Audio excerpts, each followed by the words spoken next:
It is. Ready? I'd like to call to order the Avalon City Council meeting of June 8th. If we would please stand for the Pledge of Allegiance.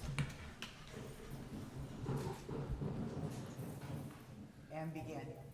I pledge allegiance to the flag of the United States of America and to the republic for which it stands, one nation, under God, indivisible, with liberty and justice for all. And if we could please have a few moments of silence for Buddy Wilson and Shirley Myers.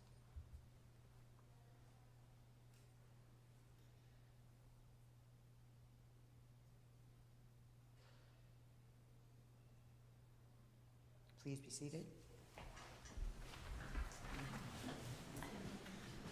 And Devin, will you be doing the roll call? Yes, ma'am. Thank you. Councilmember De La Rosa? Here. Councilmember Lavelle? Here. Councilmember Pro Tem? Here. Mayor Pro Tem Cassidy? Here. Mayor Marshall? Here? And for the record, City Attorney Scott Campbell is also here. Yes, thank you. And are there any announcements or written communications? I just have one announcement. The polls for the June 7th, 2022 primary in City of Avalon general municipal election closed at 8 p.m. yesterday. You can visit lavote.net to watch the live streaming of the canvassing process as well as see the latest tally updates. As of right now, the tally update is current to 2 o'clock this morning and represents about a third of the ballots cast throughout LA County.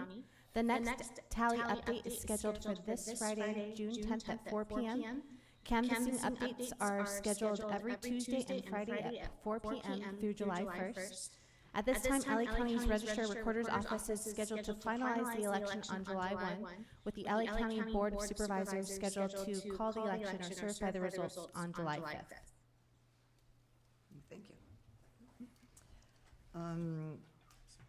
Department head reports. Good evening, Bob Greenlaw, Director of Public Works. Got a couple items for you tonight. South Beach water access. So as you know, there's 3 sets of steps that access the water at South Beach. The most southerly one has been removed from service in this past month. Further removed from service because it has been out of service here for the last year or so. And we put a set of rails across it and put some additional signage so that it's warning people not to attempt to go down that set of steps. And that was compromised by the damage to the seawall years back. And it will be repaired when we get the seawall repaired and get the sand back on the beach. So on the middle set of steps today, we went out there and we're losing more sand at the bottom of the steps at this time of the year. So to provide access to that beach, better access in that middle set of the 3 steps, we're going to go and add another couple steps here within this next couple of weeks. And we started that work today, and then we'll extend a new railing down there so it's better, a handrail that will be somewhat similar to the dive park. So you'll be able to get all the way down there, and as you get onto what is a cobble beach, you'll be able to grab that handrail at the steps and have a little more sure footing. So we're working on that. Lights at the beach. So the Public Works crews are continuing work on the beach cafe lighting. On South Beach, we installed the carrier wire. As you recall, when initially we had the pandemic and COVID, we had some ropes that we installed temporarily, and to make that a more long-term and safer, we're putting stainless steel cable between the trees that has some sag that allows the trees to move, but still provide that structural carrying capacity of the lights. And we've completed that on South Beach, and then we've installed most of the lights on South Beach because we're getting new lights for the strings that have been compromised. And then within this next couple of weeks, we're going to be doing that on Middle Beach. And you can see that the lights are up higher now, and they're at 14 feet. And 14 feet is usually like your cables that go across the roads and all that. And that's for us to allow us to be able to get equipment on the beach whenever we have to do a repair or maintain it. And so that's why they got to be at that height. So that's a more long-term solution that we're working on. Any questions? No. Okay. Thank you.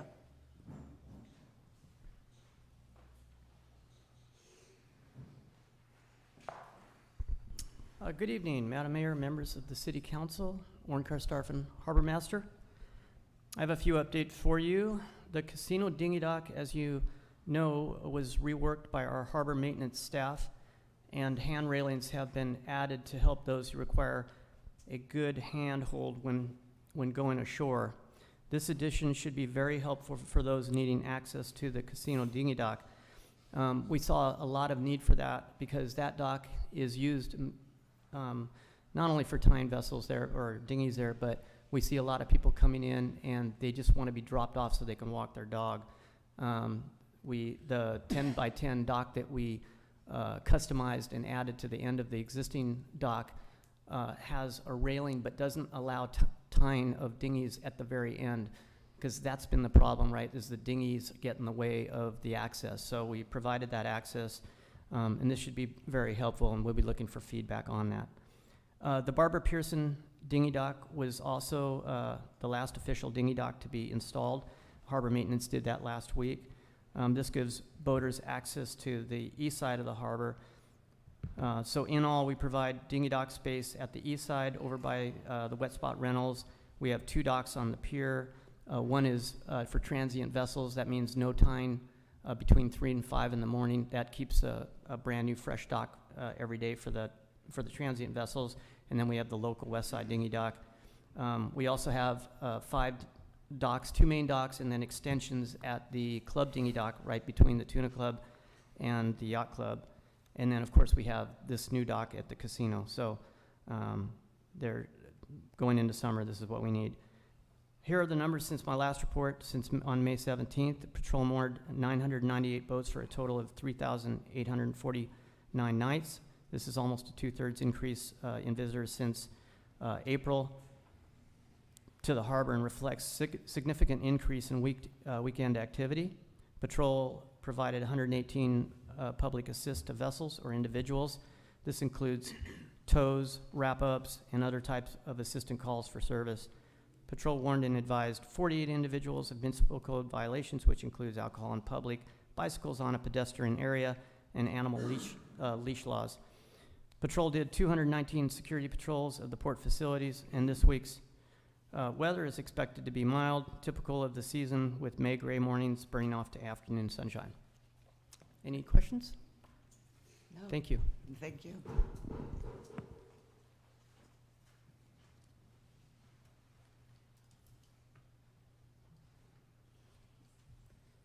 Good afternoon, Mayor, City staff.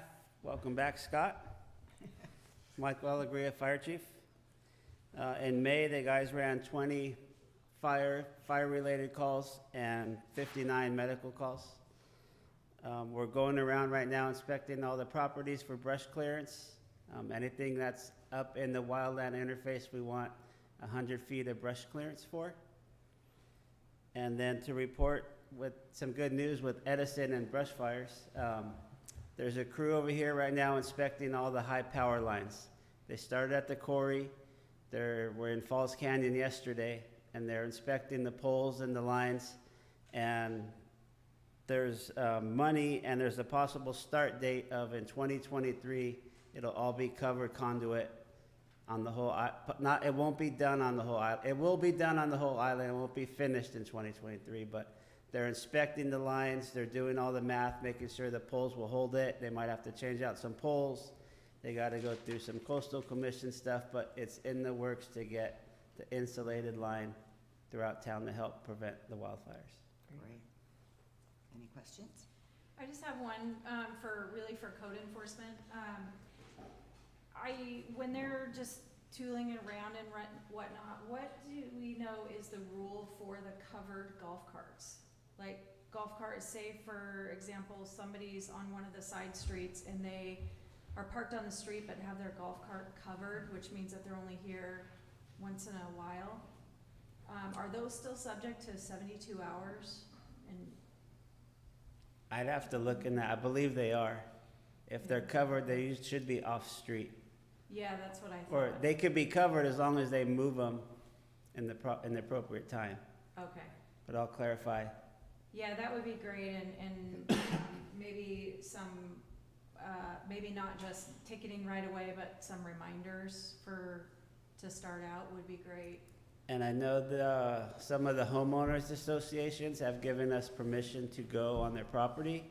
And there's a lot of covered vehicles with, I think we found a 14 sticker on them. Like there's a lot of old, and they called them and said, no, your HOA gave us permission, show them the letter, that you have to have a current city sticker to park on the property.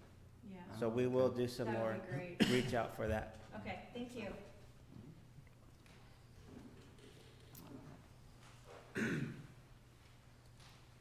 Good evening, Madam Mayor, members of council. Joe Badali, Captain LA Station out of Avalon. And want to report some of our stats. We've got had 82 contacts resulting in 9 arrests and 12 citations. And we also had a nice outreach program that we did with the public safety town hall meeting we had last week. Had a lot of positive feedback from the community and folks coming up and thanking us for putting that together. The wine mixer went very well, and we didn't have any significant incidents out of the wine mixer, and now we're gearing up for the 4th of July holiday event as our next major event. And what I also want to announce is that today we had our kickoff meeting for the County Youth Diversion Partnership between the Sheriff's Department, California Conference for Equality and Justice, and the LA County Division of Youth Diversion Development. It's going to be a program that we, in collaboration with those entities, are going to help the youth with any intervention, early intervention, as they have contacts with us.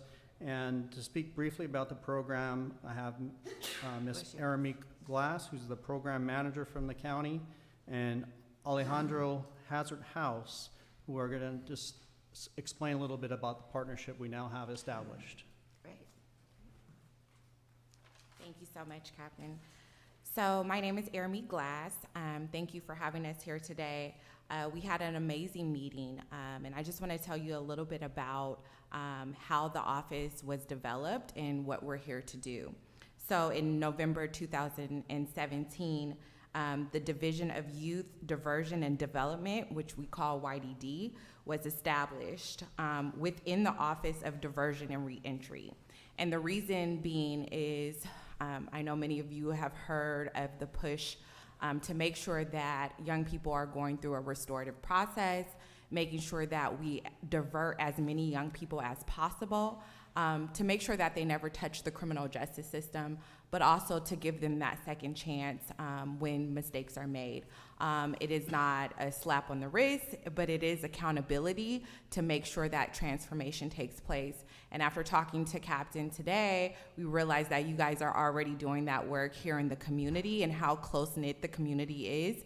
And so we just want to be an added resource. I have 2 team members from the office as well, and then one of our partners who will be here whenever you all need us. I know it won't be often, but when you do need us. And he will be implementing the restorative program and the diversion program. And so he's going to talk just a few moments about what that would look like. Great. Hello, good evening. Thank you so much for having us. So yeah, my name is Ali, but full name Alejandro Hazard House. And so I work with CCEJ, so the California Conference for Equality and Justice. So we've been doing our work since the, I think, mid-60s, but we've been doing youth diversion work since 2013 in our program. And so we're just really excited to work with you all in terms of this work. Again, offering intervention services for young people and then the person that they have impacted, and how do we integrate their family to talk about what happened, what can we do to make this right, and how do we support you and your community. So thank you so much, and we look forward to getting to work with you. I have a heck of a lot of questions, however, don't you? However, this is just a 2-minute thing, and so we really can't get involved in it very much, but hopefully you will leave some business cards, and because it sounds exciting, and there might be more work than you think needs to be done here. So, thank you. Always happy to come back for questions. Okay, great. Great, thank you. Did you want to comment at all, either of you, any of you? I think it's great. Yeah. Definitely want them to come back. Yeah. Oh, Here he comes. okay. Matt Baker, Finance Department. I just wanted to provide a quick update on April visitor-driven revenues. April was another strong month. TOT was up 32.2% from last April, and if you can remember, last April was a double-digit increase from the pre-COVID April of 2019. So if you compare this April to April of 2019, it's an 86% increase. Some of that increase is because we did have a couple of hotels offline in 2019, but the majority of the increase has been due to increased occupancy as well as increased room rates. April is also notable for cross-channel wharfage, which was up 37%. July through February, cross-channel wharfage was up from pre-COVID levels, but more along the lines of 5%. So March and April has seen a considerable increase in our cross-channel traffic, at least compared to the pre-COVID numbers. And that all translates nicely as far as revenue estimates for this year and are being considered into our projections next year, but we're still trying to make sure we're conservative with any of our estimates next year. The only other thing I wanted to bring up, besides the presentation that'll be given later, is that our YouTube page still only has 22 followers. So in order to get that City of Avalon in the YouTube language, we need to have 100 followers. You can find the link to our YouTube on the agenda. And if we can get that to 100, it'll make it a lot easier for us to say the link out loud. I'm not going to bore you with all the letters and numbers that are currently in it, but if we can get to that 100 number, we can clean that up. Unless there's questions, I'll be presenting later. Good, thank you very much. David Hart, Community Service. Good evening, council members and mayor. The local 4862 VFW hosted the Memorial Day event at the Avalon Cemetery on May 30th. Commander Richard Huban led the ceremony with the Pledge of Allegiance. Pastor Enrique Dominguez gave the invocation. Veteran Jerry Motter gave a history of the Memorial Day.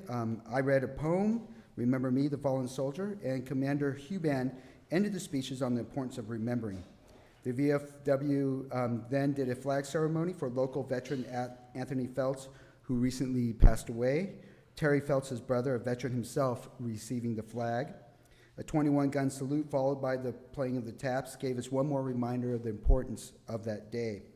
Afterwards, Megan Wright of the Pancake Cottage sponsored a free breakfast buffet for our local veterans at City Park, and we really want to thank her for that, and so did the veterans. This past weekend, our primetimers had the opportunity to see the play Music Man, our local community play company ran by Sean Brannick. Mr. Brannick was able to give our primetimers a reduced ticket, allowing them to witness the great performance for only $5, which was great.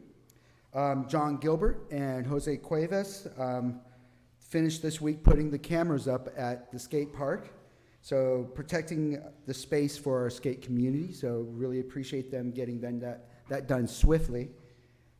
This Friday, we will be putting up the graduating class of 2022's streetlight banners, honoring those who have achieved their educational goals. Avalon School would like to thank Edison for allowing them to continue this tradition. You're probably noticing the fun colors of my pineapple shirt and shorts. That's because our department is getting ready for summer. Starting Wednesday, June 15th, we'll be bringing back the Primetimer Aqua Aerobics class at the Catalina Canyon Inn swimming pool. This class will be held every Wednesday and Friday from 8 a.m. to 9 a.m. all summer long. That is free for all Primetimers. All our usual summer programs are back starting on June 20th. It all kicks off with our Smorgassports Family Beach Day on June 17th. There will be music, food, and competitive family fun games, beach soccer, cornhole, tug of war, paddleboard races, etc., starting at 12 p.m. noon, going till 3 p.m. on South Beach. That's on June 17th. Day camp starts on June 20th, 5 days a week. Sign up now. There's only a couple of spots available. If you can't get in because there's no openings, you can still get in on a waiting list. Sign up at recreation.cityofAvalon.com or talk to Marissa Morones at City Hall. Beach Bingo is coming back every Tuesday and Thursday, starting June 21st at South Beach from 6 to 7 p.m. Fishing Derby every Wednesday, starting June 22nd, 7 to 9 a.m. First Movie on the Beach will be held Wednesday, June 29th on South Beach at the first sign of darkness. The 3-on-3 Basketball League and the 4-on-4 Beach Volleyball League has been delayed until June 14th and 15th due to late entries, but the leagues will be happening, and it will be cool to see some recreational sports happening downtown on our beach volleyball court as well as our basketball court down there. I keep getting asked about it. Yes, 4th of July is back in full throttle. The Spirit of Troy USC Marching Band will be doing the concert on the 3rd, as well as playing in the parade. The parade will go down Front Street again. Remember, the theme is Explore Catalina by land, air, or sea. Please dress your cart appropriately. And there will be bands playing all day on Front Street leading up to the fireworks show. Last but not least is next week will be Pride Week. There will be events and happenings all week long, led to performances on that Saturday on Wrigley Stage all day. For more information, just reach out to lovecatalina.com and you can get some more information about Pride Week. Is there any questions? I did have a question, Dave. Yes. I noticed some tagging happening right across the street at the park. Is there any chance we could possibly also get like a camera or two over there as well? We can discuss that. Okay, Absolutely. awesome. Thank you. All right. Thank you. Thank you. Okay, city manager report. Thank you, Mayor and Council. Just a few things. I know you have a busy agenda, but I just wanted to touch base on a couple things. I attended the CIRA meeting, Board of Directors meeting, since we last met up in Sacramento. I can tell you that our insurance funds are healthy and strong. All the numbers were positive. It was great to see that, and they provided a lot of information that we're going to be able to use here to hopefully keep our both workers' comp and insurance claims down. I would also indicate I've had a couple visits down to the Catalina Yacht Club. They've invited me down, had a tour of their facilities, and also had a tour of some of the improvements that they want to make down there. I know that that's on your agenda tonight. I just wanted to indicate to you that I brought Bob Greenlaw down today to look at some of the parking issues. I really feel excited that we can help them because the partnership I think we have with them has been a tremendous asset to the city. So I'm looking forward to working through that lease and working through some of those issues with them. Mayor, I don't know if you're going to bring this up, but we had that meeting, or telephone conference with Edison this week. Coming out of that meeting, they did indicate they're looking at switching out all the lights and the light poles with more cost-efficient lights. We did indicate that if and when they do that, we're looking for the softer light as compared to the brighter light. They did say that they'd be able to do that to make it match, so it's not going to be brighter, but it's going to be more cost efficient for everybody. And that's it. Thank you. Okay. City attorney? Yes, thank you. Thank you, Mayor and Council. It's great to be back. The city looks great, and you guys look even better. The main thing I want to talk about is AB 1944. That is the bill that would replace AB 361 on the Brown Act and virtual meetings. We are working with Christine Guerrero, your lead representative, on some amendments that we think would improve it, but the two main aspects of this are, it will allow you to continue to meet remotely, and you don't all have to be here, you can be at other places. Two conditions are, though, that you have to vote as a council to allow there to be remote meeting. In other words, unless you vote to allow remote meeting, it goes back to the way it used to be, which is where we have to notice at each location where you are. So you have an initial vote that allows virtual meetings. Once that passes, you can continue to meet remotely. The second requirement under this new law is that there must be a quorum at one location in person in the city, which means that if you were to decide to meet remotely, at least 3 of you would have to be at City Hall. 2 members could work or attend remotely. trying to get that tweaked a little bit, because if there's a last minute emergency and you can't get there, if you get sick and you don't want, there should be an exception to that, so that's what we're working with Christine on. This will go through, it's far along in the legislative process, there's no opposition to it, and we're just kind of working on the details of it, but you can expect this type of remote virtual meeting to be able to continue, and there is a requirement that all meetings, if you have internet, you have to have them on the internet. So that is a requirement that is going to remain with the city. Okay, excellent, thank you. Sorry, Oh, Annie. yeah. Was it vote on it just once, or vote on it like we have been every month? Just once, thank gosh, because, it's just once. So it's a one shot. Thank you. Okay, council member reports? I'll start. Sure. So attended the public safety awareness meeting that Captain Badali and Grayson held remotely, because I was at work still, and really appreciated the content that was shared, and also appreciate the fact that local gun owners can get gun locks, either here at the city or from the sheriff's department. So please, if you have a gun, I appreciate that the majority of gun owners in this town are responsible and do have either locked gun lockers or gun storage. But if you have a gun and do not currently have a lock, please avoid an accident like what happened this week. There was just one yesterday where a child picked up their parent's gun that was not locked and killed their parent. So they were two. We don't want to see that happen here. We don't want to have those types of accidents. Please just be smart about what you're doing and make sure that you're being responsible. Attended the CPUC's update on broadband funding, and that was on Wednesday, June 1st, and then also attended the Long Beach Unified School District Board of Education meeting on that evening. Was really proud to see Emma Rodriguez-Peguero appointed as the next principal for Avalon Schools. So if you see her, please congratulate her, absolutely. So proud.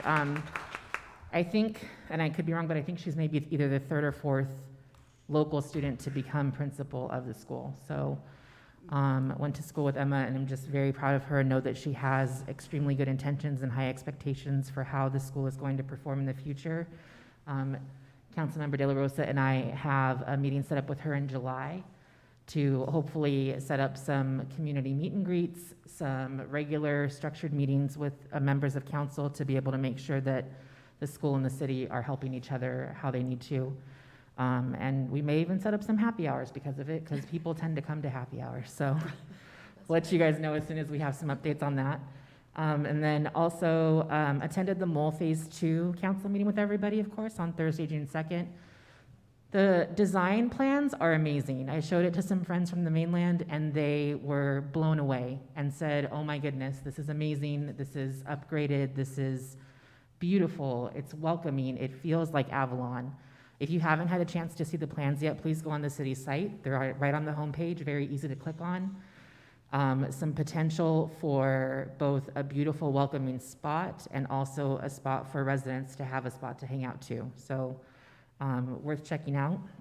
I heard the taste around was well attended this week, so thank you to the chamber and their crew and the restaurants in town for operating that.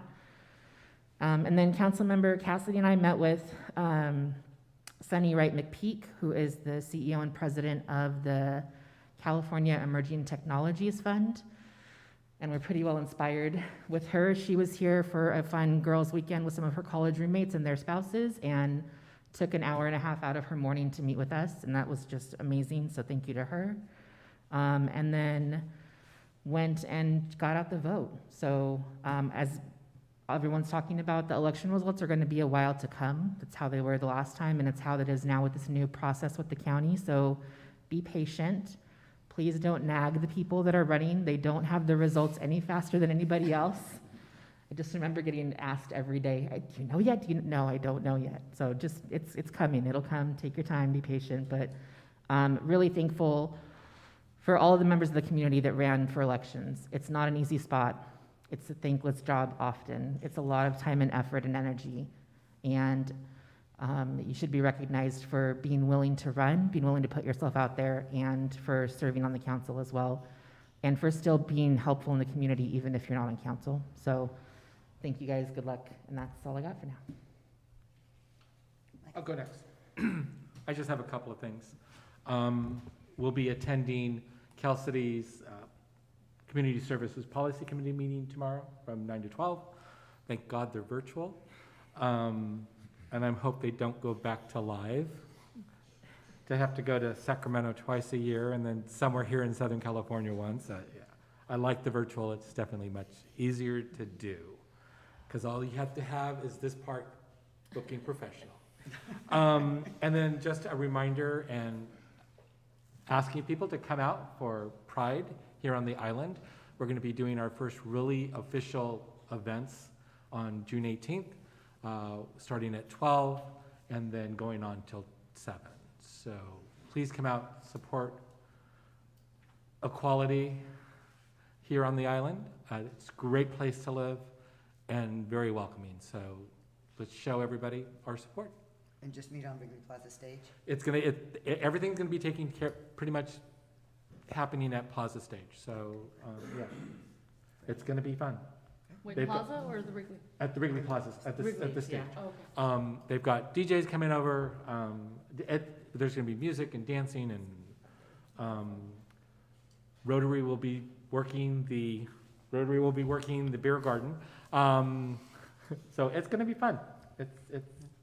I'm looking forward to us doing our first official Pride event. So please come out and join us. Yesenia? Yes, I attended LA County's Youth Commission meeting. They covered how county residents can sit on their commission board, which of course gave me an idea that we should. So if you'd like to apply, you can go to youthcommission@bos.lacounty.gov, or you could also contact me and I could email them to give us an application. Also attended California Contract Cities legislative meeting, as well as Captain Badali's effective and informative public safety town hall, so thank you. Oh, and then I did also do the same last mile broadband meeting, and did my best to take notes, screenshots, but overall, like I told Lisa, I just wanted to thank you both because it is a lot of information they throw at you, and it was only 1 hour. So thank you, ladies, for keeping up with that. So appreciated.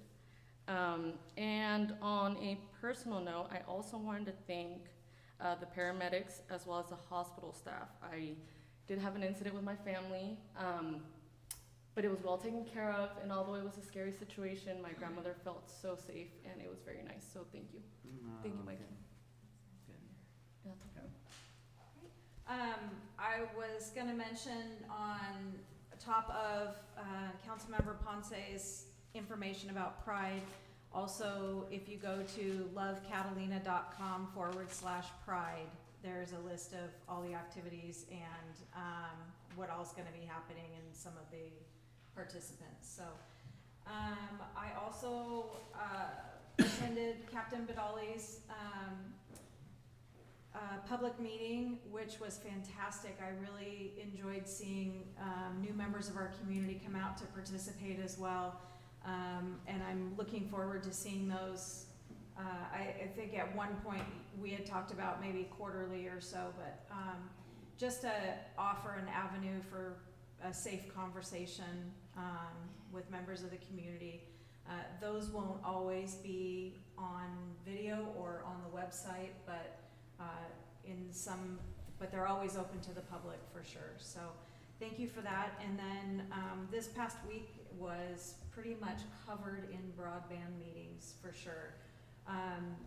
Sunny Wright McPeak was a fantastic asset to our community with the information that she gave and taught Lisa and I about, and just really talking through some of the notes. And then there was probably 6 or 7 other broadband related meetings this past week. So it's definitely been a very busy week. So thank you, and I'm hoping, I don't see Jim Lutjohan here, but he may send in a public comment about the FCCA conference was this past week, and Jim was able to meet with several of our delegates delegates from the cruise ship lines and had some wonderful conversations with them. And so, yeah, it's been a good week. Busy week. Yes, I want to thank Captain Badali for that public instruction of basically run, hide, and fight are the three basic things you need to remember if there's some kind of an attack, or I forget what that event is called. Anyway, so it was very good. And Phase 2, I also went to SCAG, and there's some information that I've got to get to Mr. Maestros, but other than that, that's good. Okay. Oral communication, this is an opportunity for people that are not on the, or to talk on items that are not on the agenda. You will be limited to 2 minutes and no action will be taken. By the way, congratulations. Go ahead. I had a chance to be up at the lobby of the hospital today and waiting for my wife to come out from getting blood work. Excuse me, and I noticed that there was a posted general meeting agenda for April 27th of this year, but it was at the Newport Harbor Yacht Club. And I'm wondering, are those supposed to be open to the public, number one, and number two, if it's over there, some of us can't make it and would have to expend money to get there.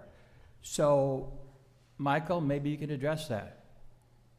I have no idea what the meeting was for. If it was a meeting where they were going to solicit donations, that's probably what it was. But yeah, where are the meetings normally held? They're usually held in the Metropole. Okay. I think the city attorney can address this. I happened to mention it to him earlier today. Yeah, the Brown Act doesn't apply to the hospital. So you do not have to post the locations of the meeting pursuant to the Brown Act. Even though it's nonprofit? Correct. But isn't the FOIA come into play if you want to? They're not a public entity. They're not a public entity. Okay, thank you. No. Okay, no one else? Okay, we have a proclamation. Yes, very proud to be able to give this proclamation, Love Wins, a proclamation of the City Council of the City of Avalon, recognizing the month of June as LGBTQ+ Pride Month. Whereas the City of Avalon cherishes the value and dignity of each person and appreciates the importance of equality and freedom, and whereas all are welcome in the City of Avalon to live, work, and play, and whereas every family in any shape deserves a place to call home where they are safe, happy, and supported by friends and neighbors, and whereas the City of Avalon denounces prejudice and unfair discrimination based on age, gender, identity, gender expression, race, color, religion, marital status, national origin, sexual orientation, or physical attributes as an affront to our fundamental principles. And whereas the City of Avalon appreciates the cultural, civic, and economic contributions of lesbian, gay, bisexual, transgender, queer, plus community, which strengthen our social welfare, and whereas in support of the LGBTQ+ community, Love Catalina invites locals and visitors to join in celebrating the Catalina Pride celebration on Saturday, June 18th, 2022. The celebration will include a Pride March, entertainment provided by DJ Asha, DJ Groove Section, and live music from hip-hop artist Oddly, and much more. In addition, the historic Catalina Island Casino will be lit in vibrant rainbow colors to showcase Catalina's love and support for the LGBTQ+ community. Now therefore, be it resolved that the City Council of the City of Avalon declares the month of June 2022 as LGBTQ+ Pride Month, and urges residents to recognize the contributions made by members of the LGBTQ+ community and to actively promote the principles of equality, liberty, and justice, signed and dated this day, the 8th of June, 2022. Thank you. Very nice. And this is why I'm so proud to live here. It's a great community to be part of. Thank you. Yes. Okay, presentations, Finance Director.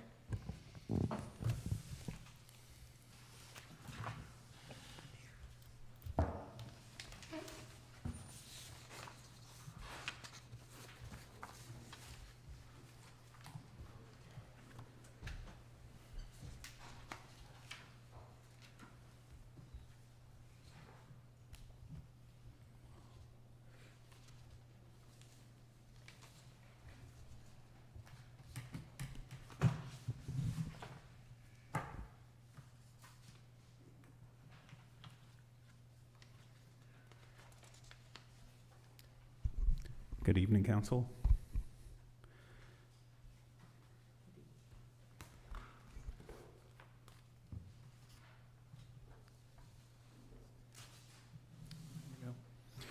So just as a brief update again, I'll be presenting an update on where we're at as far as developing the budget for the upcoming fiscal year.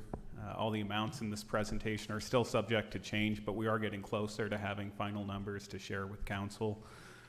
The plan right now is to have a draft of the budget to share next week, and then if all goes well on the June 21st meeting, present the full budget for adoption. There have been a ton of changes since the May presentations that were provided covering the operating and capital budgets, but there have been a few changes, and so I'm going to quickly in the beginning of this presentation kind of go over some of the major changes since the last meeting. So those presentations are a pretty good resource if you do have any questions or would like to see more specifics as far as where the city is planning to put its resources next year. And again, for the public, those presentations can be found on the cityofavalon.com/finance. And there's good information there as far as how we came up with some of our revenue estimates, as well as how we're planning to spend those monies in the upcoming fiscal year. So again, on the general fund, the largest fund for the city, this is a slide that was presented as part of the April 19th City Council meeting. The 22 estimate in that meeting, I presented a low and a high end range for that estimate. What you have here is the high end range. So what you can see is that in fiscal year 20 actual, which was the year impacted by COVID, our TOT revenues totaled approximately $4.5 million. Prior to COVID, that was closer to $5.5 million. So in just that 3-month period, we saw a $1 million decrease in our TOT revenues. Fiscal year 21, so that was the last fiscal year, our TOT revenues actually exceeded $6 million. I believe it was $6,020,000, which was really driven by the last 3 months of the fiscal year. Again, mentioned earlier, April, May, and June of 21, we saw 30+% increases in our TOT revenues over our pre-COVID levels, and so that really is what carried last fiscal year to the number that we reached. The year-to-date number was the year-to-date number available as of April 19th. And the estimate we came up with was looking at kind of last year's April, May, June as the benchmark high for the remainder of the year. As I mentioned earlier, our April of this year exceeded April of last year by 30%, which is why our estimate on the next slide I'll show you is actually slightly higher than what I had previously considered to be the high end range of the estimate. And then this hasn't really changed, but just on the FY23 budget, right now we have $5.7 million as our combined TOT. That would represent about a 6% increase from our pre-COVID FY19, if you will. Again, not saying that that number won't necessarily change, considering the number this year, but we really want to set the TOT number at a level we're really confident that we can achieve. And that way, any additional TOT revenues above that for budget planning purposes can be put towards reserves and put towards one-time expenditures and things of that nature. So the next slide here shows what the current estimates we're using as part of our budget development. As you can see, going back, I had 14.8 million as the high-end estimate. That 14.8 also did include 880,000 of the ARPA state and local fiscal recovery funds, and so that number is in that fiscal year 22 column. So you can see we went from 14.9 to 15.3, so we were even slightly higher than what I previously presented as my high-end estimate. We're looking at TOT revenues this year to potentially reach 8.2 million if May and June just match what May and June did last year. So certainly positive. Did not anticipate being up here a year ago saying this, but it's definitely great news for the city. Again, we've tried to keep the revenue estimates more in line with the pre-COVID plus 5 to 10%. So what we would consider kind of more normal revenue growth from those pre-COVID levels, and we're kind of trying to treat the the spike we've seen over the last 18 months is more of an anomaly than something to be counted on in future budgets. You know, if we're able to achieve 8 million again next year and the year after, we certainly can look at you know, what we consider as a conservative estimate for TOT, but kind of my rationale, at least developing this budget, was trying to treat those as more one-time, one-off revenues. So you can see for the next fiscal year, we have just over 12 million as our estimate. And the major difference between what I had presented previously and what I'm presenting now is in the other revenue category in fiscal year 23. And that's because I've added the Measure H pass-through revenues into the budget, and they previously weren't in the April presentation. So that's where you get a lot of that increase in revenues from what I presented in April. And similarly, this is a breakdown of the operating expenditures in the general fund as presented at the May 3rd meeting. And then the next slide is the general fund expenditures right now in kind of the current version of the budget. So as you can see, there's not a whole lot of movement in the operating expenditures. The one significant increase, say, in the 5-digit range, falls in the law enforcement department. And currently in the budget, we right now have a proposal to increase our full-time law enforcement staffing by a half of a deputy. And so we'll be bringing that contract at a future meeting to discuss, but for budget purposes, we've included kind of the high end of what potentially we would be bringing before council for consideration, and so that's where the change is. But if you look at the other departments from what was previously presented in that May 3rd meeting, the change is relatively small. There's been a few adjustments department heads have asked for within the operating budgets, but the presentation that included last time that had a breakdown should be a good guide still if you are looking to review kind of our currently planned budget before getting the actual document next week. Similar, this is the Harbor's operating revenues as presented on April 19th. And here is the current plan of the Harbor operating revenues. There really hasn't been a lot of movement as far as my estimates or the budget for next year. So we are looking at our Harbor operating revenues to be significantly up from the prior fiscal years. Fiscal year 20 was significantly impacted because we did lose the cruise ships for the last quarter of the year. We lost the nightly moorings for the 2-month period or 2.5-month period of that fiscal year. And so if I didn't include it on here, but if you looked at the fiscal year 19 actuals, this would be more in line with the fiscal year 19, you know, plus that 6 or 7%. The Harbor revenues were more impacted in fiscal year 21 since we did not have any cruise ship revenues and there were restrictions on cross-channel passengers. But fiscal year 22 has been a very strong year for Harbor revenues. And we are looking at a strong year next year, though I tried to make sure that we don't need another record-setting year to hit our targets in the Harbor revenues. Again, similarly, this is a breakdown of the Harbor operating funds by expenditure category. And this was presented originally at the May 3rd meeting. And then the next slide shows currently the draft that city staff are working on. And the major change between what was presented in May and what we currently have is we didn't have an assistant harbor master in the budget or the draft of the budget that was presented in May. We've since added that position, and that's where you can see the salary and benefit increase. But again, going back to that presentation on May 3rd, I believe, will give you a good indicator of what are the types of items we're asking for in that operating budget in the Harbor. May I ask a question, Matt? Sure. So, so when you're saying operating revenues and draws on reserves, number one, do we have reserves, or are you talking about getting that money out of the general fund? So in the Harbor, what the operating revenues or draws on reserves is looking at just that year's revenue coming in and operating expenditures going out. Again, this would be for any capital outlays, but what we'd be looking at with the budget that was presented on May 3rd or the current draft is the operating revenues in the harbor would exceed the operating expenditures by $327,000. So that would be $327,000 going into reserves for the harbor.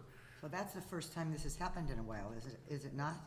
I believe fiscal year 21, we did have a slight increase in operating reserves, but 19 and 20, we were drawing on reserves in the harbor. So certainly positive. There are some major capital project plans, including some projects that we really have to at least get into the construction phase next year. And some of those adding to reserves may need to be utilized to pay for some of those capital draws. So from an operating standpoint, it is generating enough revenue to cover all its operating expenditures, but we do have a lot of major capital needs in the harbor. So likely the draft of the budget you'll be getting will show a harbor with minimal reserves, again, because we'll need to use these operating gains to help pay for some of those capital needs in the harbor. So it's certainly positive, a much stronger position than we likely thought we'd be a year ago. But the reserves won't be to the level of our policy document. They won't reach that target level next year, and a lot of that has to do with using the reserves in prior years, as well as the major capital needs we foresee in the next fiscal year. So this is the Internal Service Fund, so it says ISF. I don't usually use that acronym, but that's what that stands for. And I guess we could drop the second fund. These are the operating expenditures based on the department.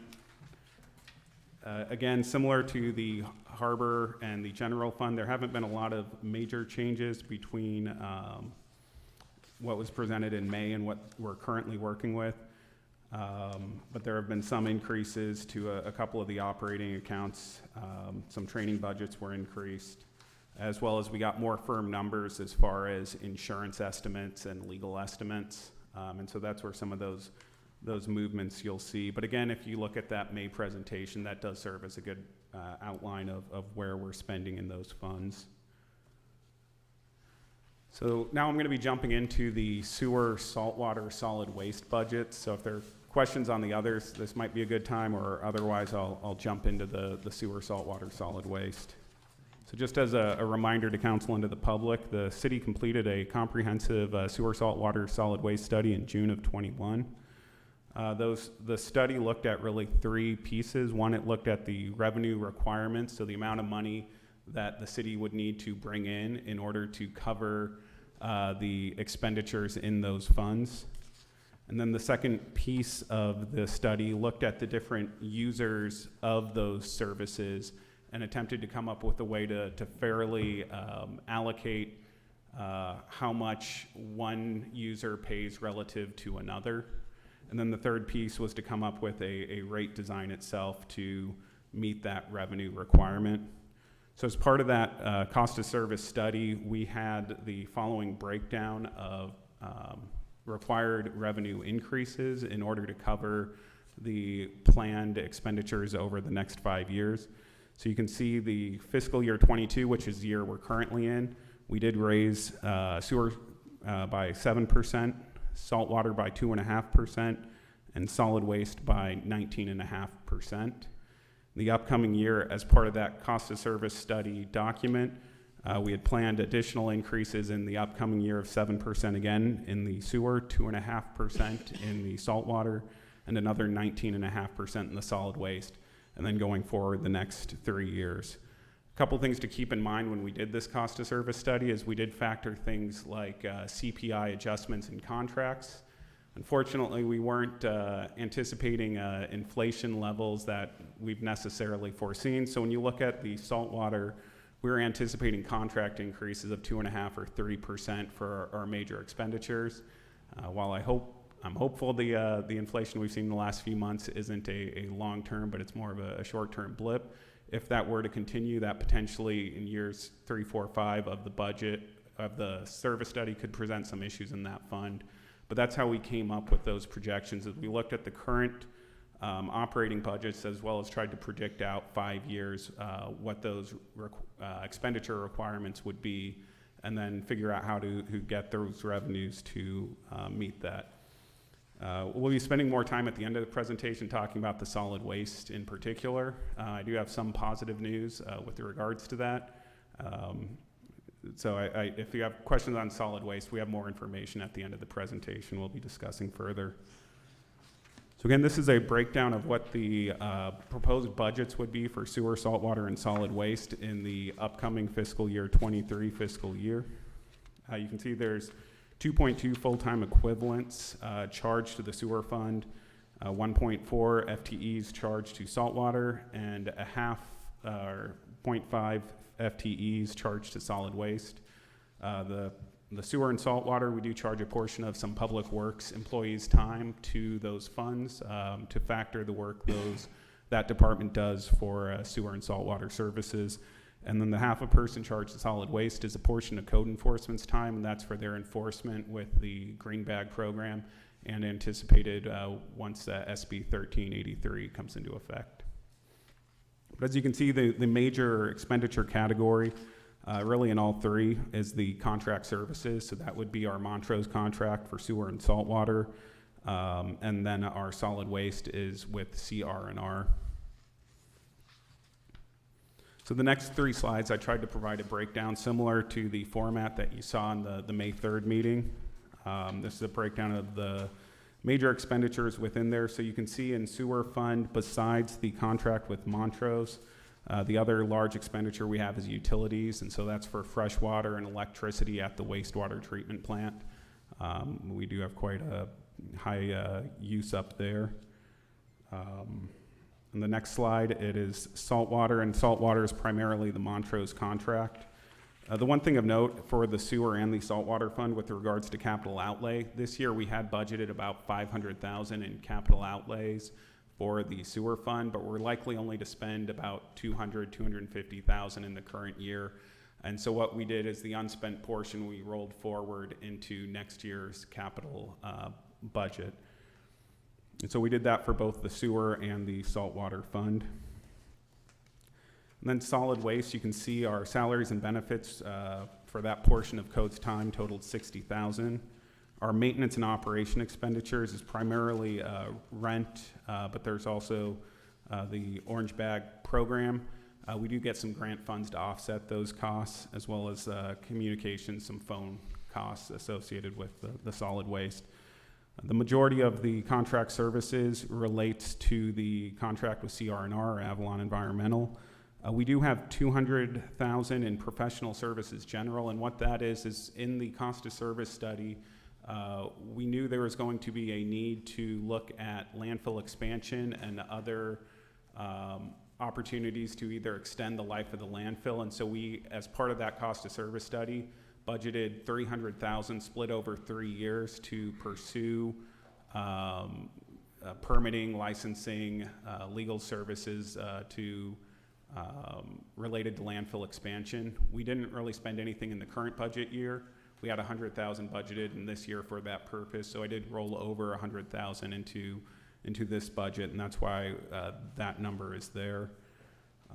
As you can see, the other main costs in there would be the hazardous waste disposal, and then the pre-funding contribution. So the city has a trust fund, as you're aware, that is the city saving for the anticipated closure and post-closure costs of the landfill. So currently the landfill has about 6 years of life or space in it, and the anticipated cost to close the landfill would be approximately $5 million.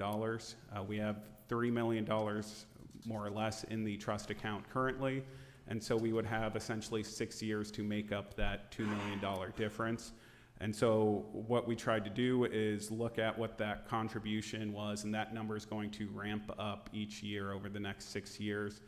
Ultimately, the goal would be to find a solution to expand the life of the landfill, which would free up the required contribution amount and could help lower the rate increases required in future years. So to go in a little further, just to kind of explain how we got to a situation where we're looking at such significant rate increases in the solid waste fund. So the prior cost of service study completed in 2017 didn't factor the landfill closure costs, at least at the level required in order to fully fund the trust account by the time the landfill ran out of space. And so we saw a significant increase, say 250,000 more or less a year, kind of ramping up related to those costs. The prior study also didn't allocate any funds for pursuing landfill expansion. So, once the landfill's full, the required steps then would be to ship trash off the island unless we're able to come up with a way to extend the life of that landfill. But like anything, it costs money to pursue those opportunities. And so this most recent study completed last year included funds to pursue landfill expansion. And then the third piece of it was the increased contract service requirements related to SB 1383.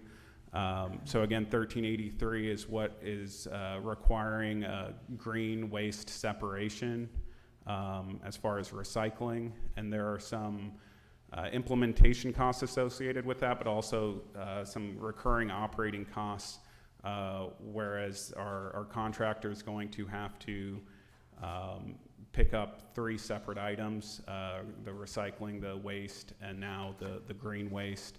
And there are some contract increases with that. So what essentially happened is we had a solid waste budget, approximately $2 million a year, but with those 3 additional factors considered in the study completed last year, our solid waste budget went up by $1 million, and so that's a 50% increase. And so there's really 2 options. There's either drastically cut service, or there's increased prices. And so the cost of service study kind of looked at keeping the current level of service, but what it would cost to fully fund solid waste. So this is a breakdown of the 5 years included in the cost of service study that was completed last year. Just to highlight the red at the bottom of fiscal year 23 and 24, there were planned draws on reserves. So rather than raise prices immediately by 50%, we wanted to kind of smooth out the increases to the extent we could. We really had to front load most of the increases in the first 2 years to avoid drawing more on reserves. But we did have planned draws on reserves in the first couple fiscal years. And those red on the bottom, that's where our reserve falls below that target 90-day of O&M budget. And so we had planned on drawing on reserves to help smooth out those that 50% required increase. But that was what was adopted in the last cost of service study. Some positive news is that we were able to delay the implementation of 1383 while we appealed for an exemption. And that did include some savings in the budget. The other benefit is that you can see our beginning reserves started about 200,000 higher than what we had factored in the study. There's primarily 2 reasons for that. One of it is because last year I only made 1 contribution to the landfill trust account, so I'm going to be coming back at the next meeting looking to make up that contribution with a budget adjustment this year. And then the other is we had some cost savings because we didn't charge any labor to the fund during the pandemic, since code was not actively enforcing the green bag program, as well as there are other savings with hazardous waste disposal, since we saw decreased activity in those accounts during the pandemic. And so the positive news would be, if we were to do the study now, if you will, we would be looking at a 16% increase required this year rather than the 19.5% that was originally anticipated. I do recognize that 16% is a lot, and I have also been talking about how general fund revenues have exceeded where we had anticipated and had billed reserves. And so I did want to provide council with a third option and look for, or a second option really, and look for some direction. And that would be for the city to utilize some of the general fund reserves to help subsidize the solid waste fund. The one challenge when utilizing the reserves to subsidize the fund, and why I right now have a proposed 11.5% increase with a 9.5%, 6%, and 6% over the remaining 4 years of the 5-year study. One of the challenges when you use reserves is that if in the next year, if you rely too much on utilizing reserves, next year you're faced with the same dilemma of either considerably raising rates or subsidizing again. So if hypothetically you said we can't raise at all, we'd be looking at a $650,000 or more subsidy next year, or this year, or in the next budget year, excuse me. And then each future budget year, we'd have to subsidize by $500,000 again, or raise rates by 20% or 25 if it's 3 years, or 30, 40. So utilizing reserves can definitely help smooth out the required revenue increases. But if we don't increase, we'll just be setting ourselves up for constantly having to subsidize the solid waste fund. Again, our goal ultimately will be to look at ways to expand the landfill, and if we can do that, reducing those required trust contributions, we can hopefully find savings in future years to where, just like this year, we were looking at a 19.5%, and we're presenting an option that's 11.5% increase. If we were able to identify other cost-saving measures in upcoming years, we'd be able to present, hopefully, I won't ever promise no increases, because that's just, as time goes on, costs go up. But we will constantly look for ways to help smooth out the required increase. And so what we're proposing and looking for guidance is, if you would like us to pursue in the upcoming budget a subsidy from the general fund, if that's the case, our recommendation would be a $200,000 subsidy, which would lower the required increase from that 16% to 11.5%. But we're certainly open for guidance and suggestions from council. And with that, that concludes my presentation. So Matt, this is these rate increases year over year. This is what you're proposing. Correct. So doesn't that still have to come back for a public hearing? Correct. Okay. So you would be looking for guidance as to whether we So when we come back to the public hearing, that's where we would include. So when you adopted the rate study, my understanding is that kind of set the high bar as far as what we can ask for as far as a rate increase over the next 4 remaining years. But our goal was to come back with a number this year that was less than that full 19.5% that we could ask for.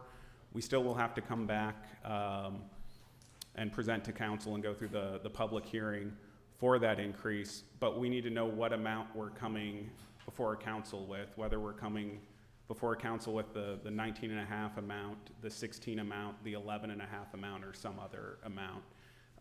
The one thing is, whatever we present at that public hearing, we can always go lower. We can't go higher. So, as far as guidance goes, I would caution on the high end, because if in the discussion council determines they would be more comfortable with the lower amount, we can always do that and not have to renotice and go through the hearing process.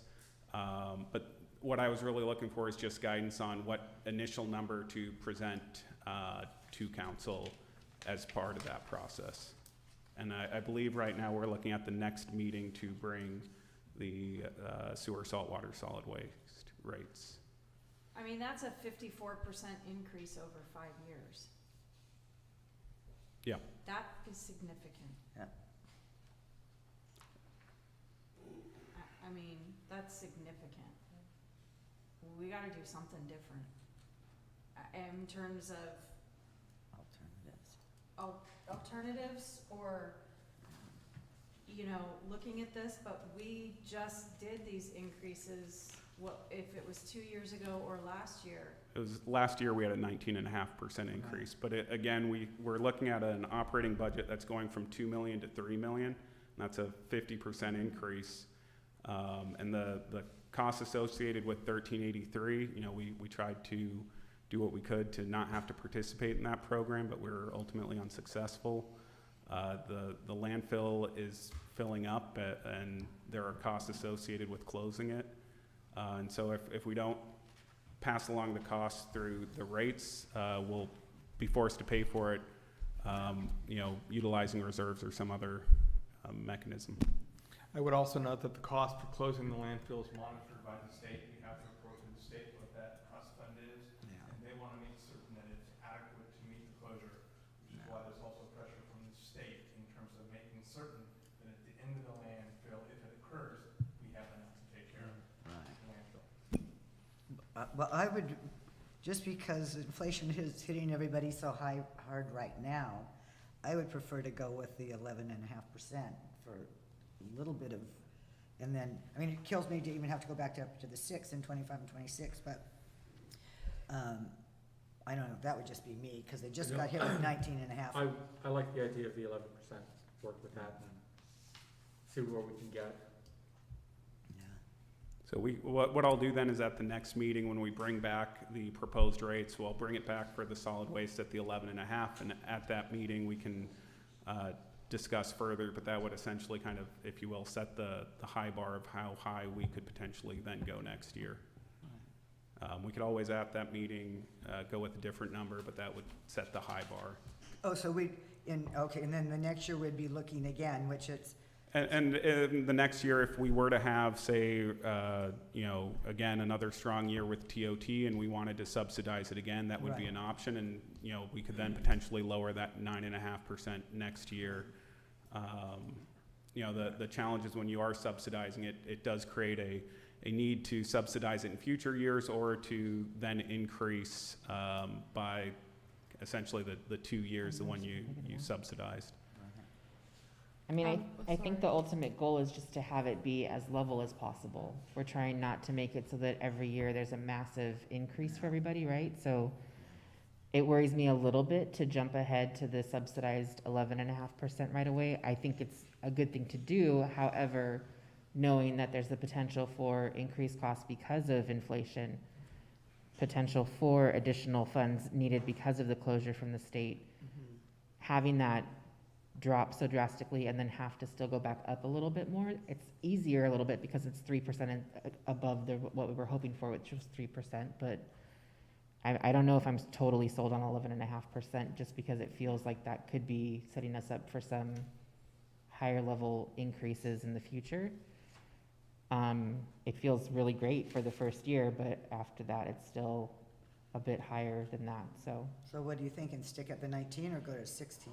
I don't know if there's an in-between somewhere where it's not fully subsidized, but it's still allowing us to kind of even it out a little more so that it's not a shock to everyone to have to pay. And again, part of the issue was people were upset because it was assessed all at one time on the voter roll, on the tax roll, as opposed to monthly. Right.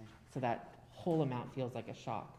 So it's good that it's down from what we thought it was gonna have to be. It was supposed to be 19.5%, so even 16 would be a savings. I'd like to go 11.5, but I just don't know if that's setting us up for higher increases over the next years after that.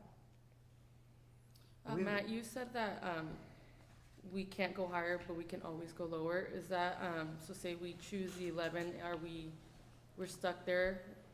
Is that for just this year, the next year? That would, Scott can correct me if I'm wrong, but my understanding is the cost of service study kind of set the high bar over the period. So in theory, if this year we went under 11.5, we could go over 11 next year as long as we stay under what was in the cost of service study where we had 19.5, 19.5, 9.5.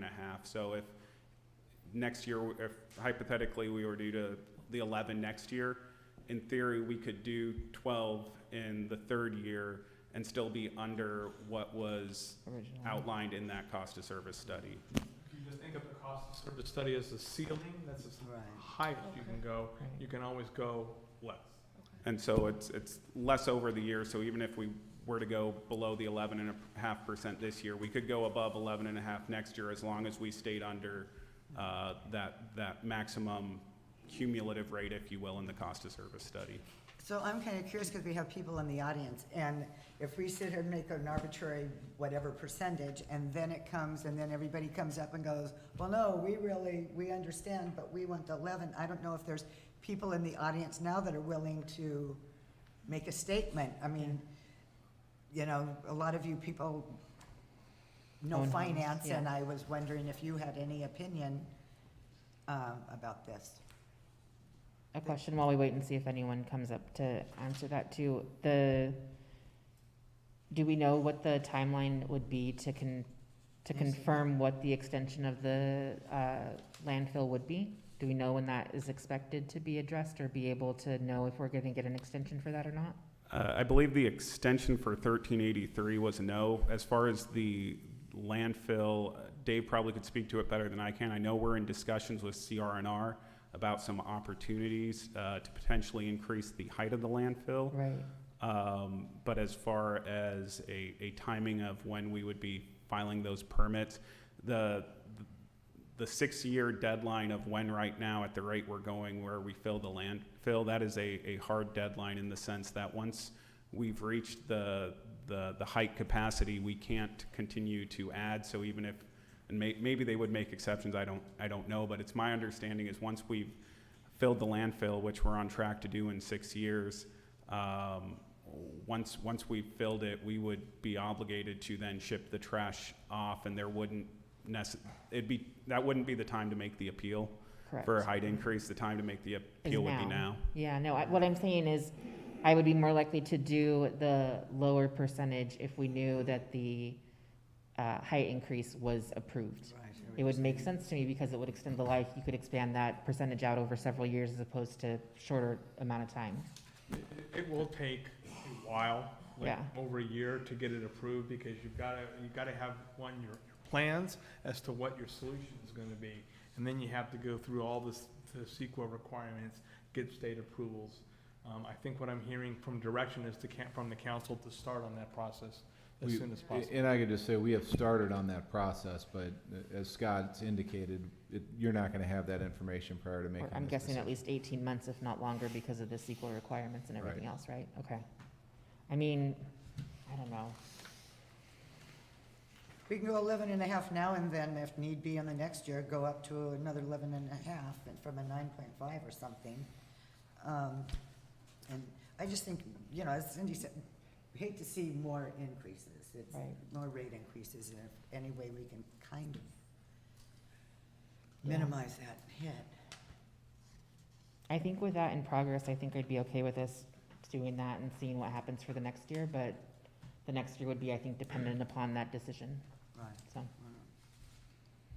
So it looks like 11.5, well, we got 11.5. What are you thinking, Cindy? Oh, I don't wanna raise any taxes, so I'm just gonna wait till it comes for the public hearing.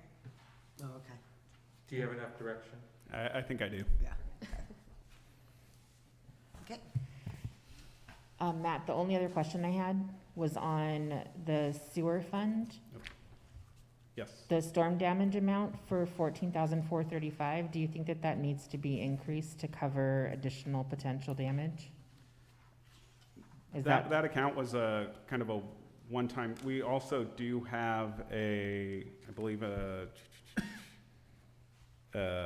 emergency maintenance account. So sometimes we create accounts, and we have accounts that kind of serve two of the same purpose, and maybe that's an opportunity we have to consolidate an account. Okay. 10,000 wouldn't go very far in a storm Right. damage. And I think likely we had a storm incident that had sewer issues, so we created a particular account to track it, and that's What that was, kind of okay. the history of that account. But that might be an opportunity to combine it with the emergency maintenance. I didn't know if it had to do specifically with, for that amount of money, maybe staff time for response It to, or? likely originally was associated with a particular storm event, but it's probably better if we consolidated it with emergency maintenance. Just Thank you. I mean, it's always a juggling act. You can have too many accounts and you have too few, and so it's finding that right balance. Absolutely. Thank you. Okay. Thank you, Matt.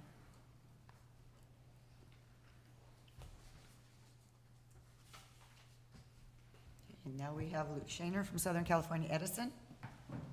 He's going to be giving us a little update. Good evening, Madam Mayor, members of the council. Luke Shaner, Southern California Edison, Senior Advisor, support our Catalina Utility Operations. I do not have a presentation, so there are no slides, but I do want to provide an update with where we are with water. After measuring 629 acre-feet in the Middle Ranch Reservoir in early May, I believe May 12th, we recorded 588 acre-feet on Monday, June 6th. This triggers stage 1 of Rural 14.1 Catalina Water Conservation and Rationing Plan. In order to implement, we will be coming back to share more information. So we will be filing an advice letter to the CPUC. We'll be sending notifications to the customers outlining what is happening, what stage 1 means, what the conservation measures are, and when we will be holding a public meeting. That will actually be, we've requested time on the agenda for July 19th in order to balance customer notification, time to make plans to attend if interested, and also not overlap with the 4th of July holiday. Because that's over a month away, we will return to the second council meeting in this month to kind of share that same content, to get that information out sooner and also intake feedback and comments, knowing there will be that public meeting. So I will have a presentation in a couple weeks. Do want to recognize, I know it's 3 years and we're revisiting stage 1, but want to recognize a few things that are different. We enter stage 1 8 months after the statewide drought emergency declaration has occurred. You may recall that 8 months into the 2014 drought emergency, we were in stage 2 with a reservoir level of 285 acre-feet. We enter stage 1 now with the highest levels of desal production on the island.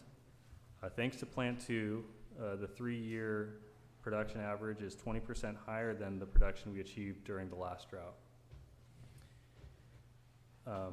We are proactively developing the next phase of desal enhancements, targeting another 55% increase in desal production, and targeting that to become available with the onset of stage 2. During the last drought, it was more of a reaction to that drought and bringing desal plant 2 with the onset of stage 3. We enter stage 1 with a completed drought contingency plan. This plan was prepared collaboratively with major island stakeholders, city staff, the Conservancy, Island Company, and the U.S. Bureau of Reclamation. It helps address continuing dry conditions now and in the future, and it reinforces as we go forth and request state and federal funds to help with drought response projects and programs on the island. Lastly, when the island entered stage 1 in 2013, we saw a community response and the island reduced consumption by about 5%, looking at 2013 to compared to 2012. Right now, in 2022, I think this is evident in some of the numbers that you just heard, but we're 20% higher year to date in demand compared to 2021, at least for Avalon. There's been a lot more consumption observed. So now, it's a call to action. It's important to, find, rediscover, embrace those conservation habits that the community has so well exhibited in the past, like the signs around, say, conserve the precious resources, and finding how to do our part to save Catalina Island water. To that effect, I did bring some material that we had from stage 1, the table tents, some of the window signs, and placards. And next meeting, we'll go through that inventory, bring more, work with the chamber to make sure businesses have access to the material they need to help spread the word, and then also working with city staff so that the community has access to the conservation devices and information. So those are all things we anticipate on buttoning up and continuing that outreach between now and the public meeting in July. That covers the update, where we are, and I believe what we've been doing is providing a monthly update to the broader stakeholders on the island with the reservoir level. Now with stage 1, recognize weekly updates were provided, so we're working with operations to achieve that level of cadence so we could provide that information timely. Are there any questions? Yeah, I have one. Luke, I'm really concerned about the desal plant 1 and that it has not been operational for a couple years, as far as I can see from those monthly reports. And that was sort of, you know, putting in plant 2 was for additional, you know, to be able to make additional water. And I know it's more efficient, it's less expensive to run. I understand all of that. But what happens when we need to run both plants? Is plant 1, does it get tested regularly to make sure it can come back online if it needs to? Is there constant maintenance on it? Or I don't want to be in the position we were in years ago. Yes, maybe I could speak briefly to that now and bring more information next time. But what I do know is the goal is maximizing desal production year after year. And that is operating plant 2 as lead, and that does put plant 1 in standby. Due to the limited intake capacity of the saltwater wells, we are only able to send like 80% of the treatment capacity plant 2 has. We send it 400 gallons per minute. It could treat up to 500 gallons per minute. So there's no surplus water to send over to plant 1. So it's a balancing act, but looking to what needs to be done to preserve plant 1, what needs to be done for capital planning to replace plant 1 with new technology, and what kind of contingency plans need to be put together should a major outage occur on plant 2, so that we get it up and running as soon as possible. So there are a lot of the things, you know, recognize the team doing, and I will, you know, organize those a little better and bring those back to speak to your concern. So upgrading the first diesel, is that part of the contingency plan? The desal enhancements phase 1 project, it's identified in the drought contingency plan. It is the first priority, I think, capital improvement project. And that's the installation of a 3rd saltwater well, some auxiliary updates to the treatment plant, and then up to a 4th tank near the existing 3 tanks in Falls Canyon. So you're talking about tanks now and not pipeline? We're talking about the pipeline, but just the way the implementation plan phases it, that would be like the phase 3 or 4 desal enhancements when you're recognizing the demand and the desal capacity and getting the best desal production per dollar spend. Other questions or comments? Is part of the contingency plan to add more wells, since the capacity for the current wells is not sufficient even for the 2 that you have already? Correct. That's going to be the biggest part of the operational benefit with the phase 1 enhancements, the 3rd well. We're targeting that 3rd well producing around 350 gallons per minute, whereas the 2 existing combined produce 400 gallons per minute. Does it make sense with expected growth to do more than what you think is necessary currently, now?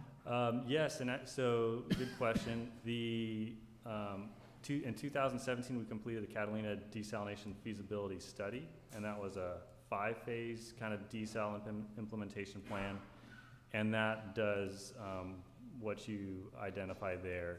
The first phase kind of stair-stepping that production up, so the second phase, replacing plant 1 with new technology, the third phase, expanding your saltwater well capacity and adding more treatment capacity. When you do that, we're beyond the capacity of the transmission pipeline that's feeding the plant, so then you also do that infrastructure as well. And then after that, you look at sending surplus water to Wrigley Reservoir in Hamilton Cove. Has there been any discussion about additional wells closer than Wrigley Reservoir? Additional storage for fresh water? We are going to target a 4th tank by the 3 Falls Canyon tanks in phase 1. And how big is that? Do you know? It'll bring our operational capacity from 375,000 gallons to 500,000 gallons. Okay. And then is there any discussion about not charging residents for saving water? That is a sensitive topic and a consistent topic across the state. I don't know that there's the perfect solution, but we do, want to encourage conservative habits with where the supplies are right now and where they could go. That's the challenge with the drought. You don't know when reprieve is coming. and especially on the island, you know, observe times when the mainland will get some recharge and that misses the island, so. Sure. Yep. But it's not new.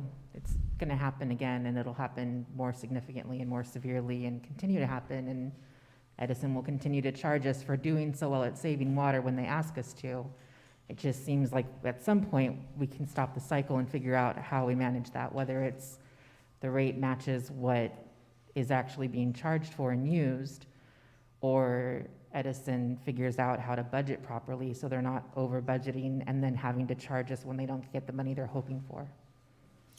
Yeah, It seems to be the gap, actually, is that issue. It's, as a regulated utility company, it puts certain parameters in place that must be met, and so it's balancing all those appropriately, and finding that balance, so. I know. I'm sorry to have the same conversation, but it still remains an issue. So thank you very much for coming. Yep. Yes, we appreciate it. So we'll see you soon. Yes. Thank you, Luke.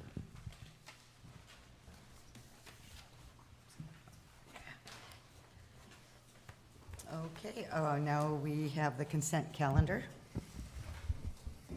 Thank you. For the consent calendar, we have the seeking approval of the minutes from the May 17th, 2022 regular council meeting. Approve the disbursements for the warrants for May 9th, 2022 through May 27th, 2022, totaling $1.327852.61 million. Item 3, findings to continue to hold the remote teleconference virtual council meetings pursuant to Assembly Bill 361.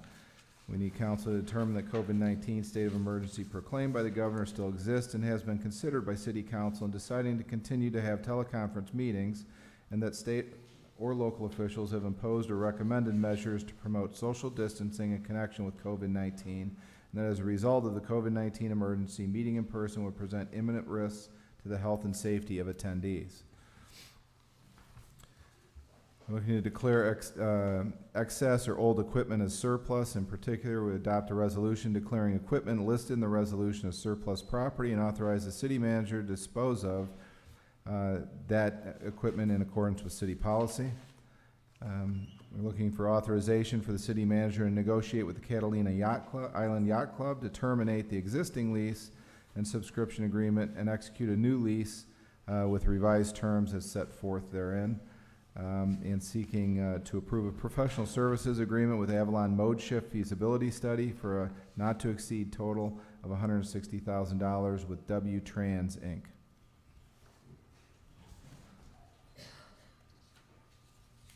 I'll make a motion to approve consent calendar items 1 through 6. Second. Been moved and seconded. Call for the vote. Councilmember De La Rosa? Aye. Councilmember Lavelle? Aye. Councilmember Ponce? Aye. Mayor Pro Tem Casti? Aye. Mayor Marshall? Aye. Okay. Now we have a public hearing. Thank you. Next, we have a public hearing for the fiscal year 2022-2023 miscellaneous fee schedule workshop. Okay, so I will open the public hearing. Anybody would like to, I feel kind of bad because I'm sure a lot of people haven't looked at this and all the, there's a lot of pages of fees, but, So while I don't have a presentation prepared, I thought I'd just give a quick Sure. overview of kind of the rationale. So what I did is I took the fee schedule from last year, and I used a CPI adjustment of 5.07%, which was the CPI in LA County for the last half of calendar year 21. The April CPI, or the most recent CPI available for LA County, was 7.9%. But consider me an optimist, and I'm hoping for a smoother number. So I went with the CPI at the end of 21, which is the 5.07%. So I took the existing fee schedule and rounded them to the nearest dollar. There are a few exceptions where it's either already a cost or a cost plus fee in the fee schedule, so those wouldn't have changed. As well as we didn't look to increase the transit costs, but all the costs are rounded to the nearest dollar as well. And then one other item of note is for the summer program, just to make it simpler, we're not increasing the rate until the summer of '23 by the 5%. In discussion with the Community Services Department, it gets difficult when you have two rates or a rate change mid-programming, and so we're keeping the current rate, or at least in the proposal, the current rate would stay in effect for all of summer of '22, and the 5% increase wouldn't go into effect until summer of '23. But other than that, all the other fees went in at a 5% increase, rounded up to the nearest dollar.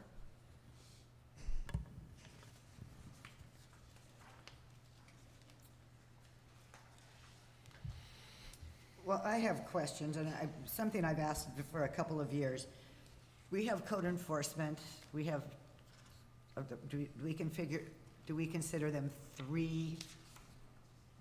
When we talk about Jesse, Ephraim, and Miguel, so we have 3 code enforcement officers full-time? You could consider it that way. Jesse's time is charged 100% to the harbor, but he does serve in somewhat of an enforcement capacity. Okay. I guess my question has always been, I think it's a privilege to be able to have a vehicle here, whether it be an autoet or a truck or whatever, full-size vehicle. And so I'm curious, with the $37, I don't know how many vehicles we register, what that total is bringing in as income, and what percentage of code enforcement spends their time in vehicles from the months here to just out on the streets every day and issuing tickets and blah, blah, blah. And it seems like, so I don't know how that. And it's something I know I've stood up here before last year, and I said it's on my list of a fee that we need to look at, and I did commit to looking at that fee last year, and I didn't do it. So I apologize for that. It's a conversation Dave and I have since had. We do have a new vehicle clerk in the position, and it's something that I do plan on working with Rocio on, in the hopes that we could bring it back to you before the next vehicle season starts. I understand I said that to you last year. It's something we're aware of. Just as an aside, we haven't done a formal cost of service study in a number of years, and it's probably something we should look at in future budgets. And the benefit is would have someone from the outside come in and take a look at how we're structuring the fees. So council would then be aware of what fees we're subsidizing, and if we're subsidizing certain fees, how much are we subsidizing them by. Certain fees we would want to subsidize, a rec fee, for example, but others, maybe like the vehicle, we don't necessarily want to be subsidizing. It's something I know it's on my list to do. And yeah, I appreciate that. Well, just a reminder. Does anybody have any other things that they've really picked out of here? I've got a few more. I had sent an email regarding, and I think it's coming up in a few more meetings, about a discussion regarding noise concerns, vacation rentals, and general noise concerns. I didn't notice in the law enforcement section that there's any kind of fee or fine structure for noise ordinance violations. Is that something that is there but just not listed here, or is that something that is in something else or not existent? I believe that is in the municipal code, and so that is a penalty under the municipal code, and it, depending on the number of offenses, it goes up. Okay, thank you. But there's a reason it's not, you don't have to list them here. No, you don't, because it's in the municipal Okay, code, so okay. that's codified as Okay. law. This is just additional fees that are not specified in the municipal code that are allowed to cover your costs. Okay. Thank you. Okay. I had a question. I didn't find it on here. I keep looking, but I know that when we have people rent out, for example, Tremont Hall, or they want to hold something in front of Wrigley Stage, they have to get an insurance, and we suggest a certain one. Is there a way to look outside of just this option that we're giving? I'm just asking because it's pretty expensive, and we're kind of discouraging people from, holding events or being part of rallies and sorts. That's something we can definitely look into. Dave could probably speak to it better than I could, but it is feedback we have received from the public, and we can commit to coming back to you with more information on that.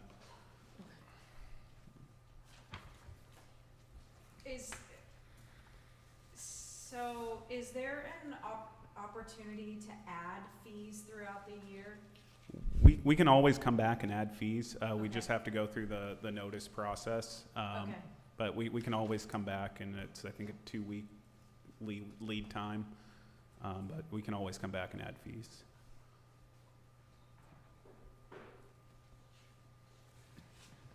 I have little silly questions like, how many times have people gotten a duplicate dog tag? How many times have people gotten a dog tag? A duplicate? I'd have to look that up, but it's going to be a small number. Yeah, I'm curious how many dog tags we even issue a year. I want to say we issue about 100. Oh, better than I thought.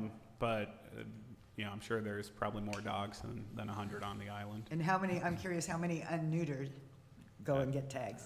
I'll have to follow up with code on Could be- that. That could be a 0, I have a feeling, but, okay. I talked with the fire chief a little bit today about the false alarms, because we have it in here, and, it's either use or remove, but he's looking into some other, well, we can leave it in here for now, but we may be looking at something where truly, because of this, the sensitivity of some of the fire alarms, or the ones that get the steam, and then they're really hot, and so that there might be a way that that's adjusted on their side, and then, because typically, we do have some really false alarms. And I understand that if an alarm goes off, we would rather be there than not, but there might be a way to tighten that up a little bit, so that was all. And then the department head does have some discretion as far as, so if chief didn't want to charge a false alarm, he would have that. They never have been charged. Nobody has. This kind of sets, again, the high bar, if you will, Right, of what we right, could charge. Right. And the credit card processing fee, is that because of the system that we have in place, whatever that system is, and then will that So we change? ended, the reason I left that fee in there is, if you recall, I believe it was in 21, as part of a cost-saving measure, we looked at an opportunity to use a different credit card processing vendor that allowed us to pass the cost of using the credit card onto the customer. Yes. We had some implementation issues, and we ultimately decided to go back to the system we were previously using, which doesn't have a credit card processing fee. So I included it in there if in the event we found a solution or a system that worked, we wouldn't have to renotice and go back. But currently, we're not charging a credit card processing fee in the harbor. Okay.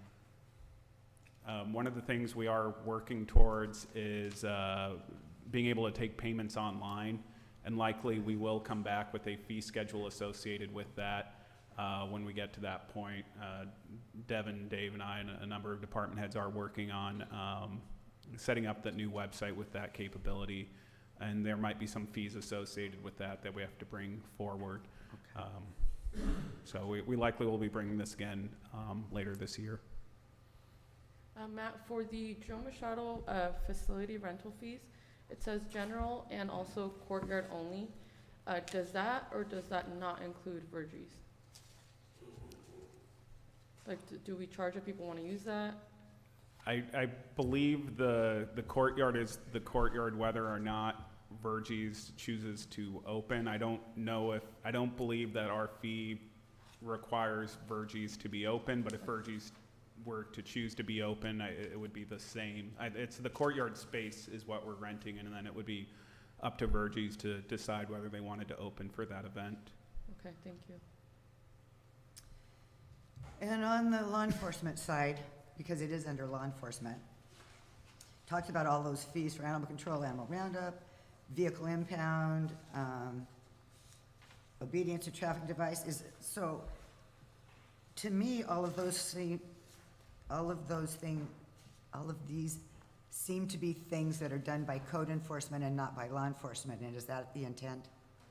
And we might want to update our language in there and call it code enforcement. I believe likely that's the intent, but I've kind of used the existing template the last few years and just built on that. I mean, but I do believe that they're supposed to be kind of involved in some of this. And they as are. law enforcement. So, okay. Alrighty. I'm kind of struggling with what the number would be, but I really want to see an increase for the daily temporary permits for, the daily and the monthly permits for vehicles. These are essentially work trucks or whatnot that come from mainland contractors. And that's part of a whole transportation discussion, you know, I hope the council has. But the way that it is now, a monthly temporary permit without having a lot of meat and potatoes to it is $350. So it's very easy for anybody to come here and bring a vehicle, and we have a good handful of vehicles that are here now that it's so cheap to pay the monthly fee that they'll just pay it, and then it kind of creates an awkward situation for our locals. So, you know, if I had to pay $1,000 a month for a temporary vehicle, to have a vehicle here while I was doing a job, I would be looking at more trying to get that job done quicker. And same with a daily permit. You know, I'd love to throw out the number of $1,000 a month for a monthly permit and $100 a month or $100 a day for a daily. I mean, that's obviously something the council needs to have a conversation about, but it's the number of vehicles that are in town now that either don't have a sticker or that are here month after month after month is just getting more and more. And the one thing I need to work with Scott on is also the intent behind the fees is they correspond with the cost of providing the service. Right, yeah. And so if we're gonna raise it to $1,000, we just need to be able to prove that there's costs associated with those. And there may be costs that aren't currently being factored that we could use to support a higher number there. But we would need to make sure that any cost is supported by the actual cost incurred by the city. Correct, and if the fee exceeds the reasonable calculation of the cost, then that's a whole Prop 218 hearing procedure, which is much more significant than just this resolution, which covers cost. Does Prop 218 speak to quality of life or anything like that? Prop 218 is just a process by which fees or taxes are raised when the money you're seeking to raise is more than the cost of providing the service. Okay. Well, and I would be curious to know how is that being misused, you know, and to what extent? Because if I'm coming over and doing a project, I'm having to pay for a round trip for a vehicle, which is not inexpensive. Then I pay this, and if I am, I don't know what projects we would even be talking about, but a homeowner, the longer that person is there, the more that's gonna cost me out of pocket to have that project done. So I would think in a way you'd wanna get it done, so you didn't have the extra expense. But, so I'm not quite sure what kind of vehicles and what kind of projects are out there. So, a couple of them are like local businesses that will likely never really be able to get a commercial full-size vehicle permit. The last, just for point of reference, we have one local plumber in town who's been on the list for 28 years and is now nearing the end of their career and has made it work all along. But you have others that will just bring a vehicle over and pay for the temporary permit and then just keep renewing it. Because obviously if like you're doing contracting work or whatnot, the idea is that you're gonna keep having jobs. So you can come up, oh, now I got this job, and oh, now I have this job. But it creates bad will amongst those who have waited, in some cases, their entire career working here for decades and have not been able to have the luxury of having a vehicle to service their companies. So I wonder if therein lies the problem, though. Why wouldn't they, if they can because I thought it was if you can justify you have work and blah, blah, blah, blah, blah, then, and you need, if you've got pipe and things, why they wouldn't be given a commercial permit, I don't know why. You know, you would think they would. It does seem like the last, handful of years, it's gotten worse, and we've seen more vehicles and more additional public service permits.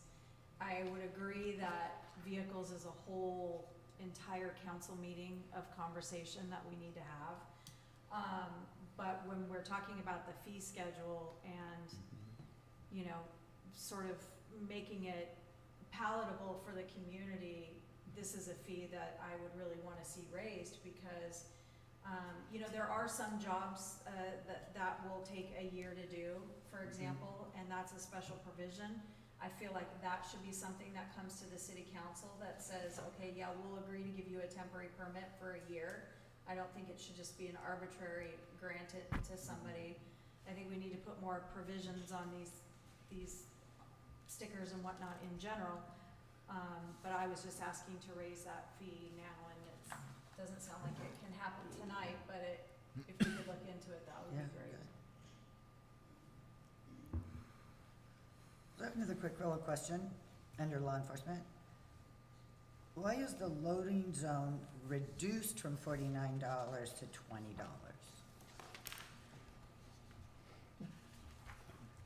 You have the page number on there? Oh, I'm sorry, page 7, in the under the fines.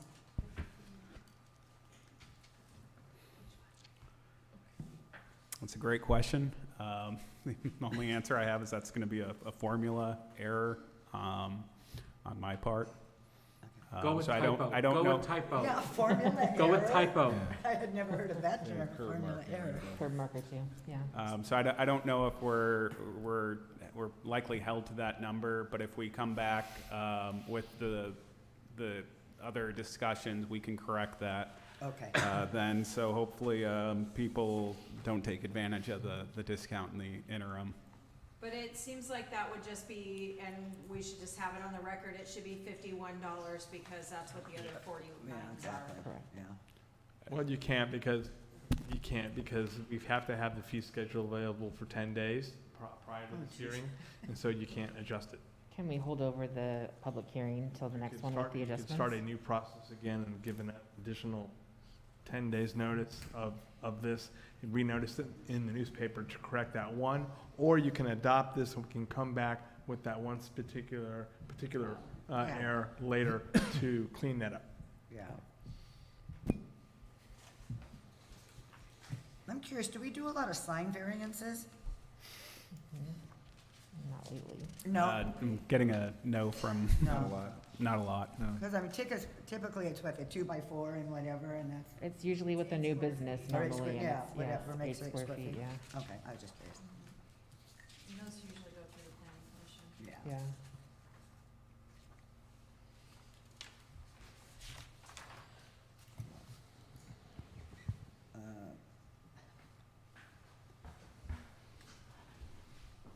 When we do a plan check, I guess maybe this is more for John, like to check a hood or a sprinkler or an alarm, well, maybe. To check a hood, I mean, how many times do we check a hood when they're good? I mean, $597 seems like a lot of money to go check a hood, but I don't know what's involved with checking a hood. But how many people are gonna have their hoods checked? It's not like, How much hoods it's can a not hood like check? tons of people in town are gonna have their hoods checked. Well, I know, but that's neither here nor there. It's not like we're trying to make up money. It's just if you talk about the cost of doing service, does it cost $597 to go and check a hood? Just a thought. It's something we can look into to make sure that it's I mean, adequate. is it take hours and hours and hours to check a hood? That's their relevant item. We go by valuation now, not by number of hoods. You go by the what? I'm sorry, and let him repeat it. The itemized list, we don't do it item by item anymore. We go by the valuation of the entire project. So it's all covered. A lot of these items are just irrelevant. We don't do it that way. So do we need them on here? Because It's- like the fire sprinklers and all that, when you check them, that's part of the scope of the project and a percentage? That's usually a deferred submittal, so that's always separate. But that is also by valuation. Okay, so, yeah, if we want to keep them there, to keep them there, but I don't know why we would, if that's not the way we'd operate. But I'd leave them as they are for now. I agree. So we don't have to come back. Well, and I think maybe provide direction to staff that there be a review of what is still listed to confirm. Yeah. Yeah, okay. That's all my question. Okay. So if there is a consensus? Nope. You need to ask if the public has anything to say, because it is a public hearing. I know, but I thought we'd open and close it. So, okay, anybody have anything they want to say about these fees? Okay, it's closed. Okay. If there's a consensus, I'll make a motion to adopt the fiscal year 2022-2023 miscellaneous fee schedule. I'll second. moved in second. Any comments? Call for the vote. Councilmember De La Rosa? Aye. Councilmember Lavelle? Aye. Councilmember Ponce? Aye. Mayor Pro Tem Castney? Aye. Mayor Marshall? Aye. Item number 8. Thank you. Next, item number 8 is appeal of a Planning Commission Action 22-01 of Planning Commission number 2783, approving a setback variance at 261 East Whitley. At this time, we would open the public hearing for public comment. Yes?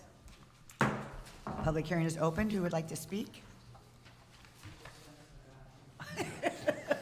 Yes, we will.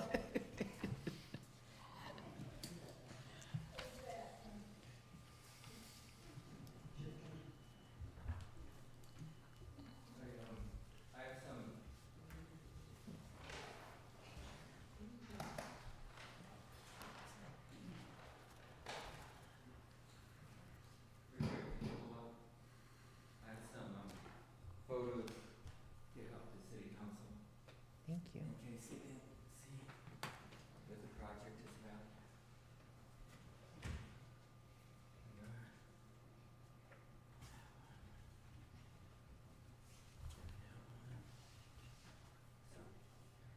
Cindy, you got something? Yep, I'm good. Thank you.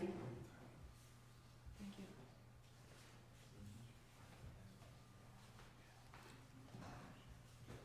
You want to set Annie? Sure. I mean, I saw it twice today, but I'll take the pictures. I like the way you put them together. See the whole thing. Oh, thanks. I mean, real pictures. This little Polaroid. I forgot this what is they an were. interesting picture frame. Let me see, we're getting confused here. I'm good. You good? You got that? Well, you already gave me that one too, Charlie. Okay. Okay.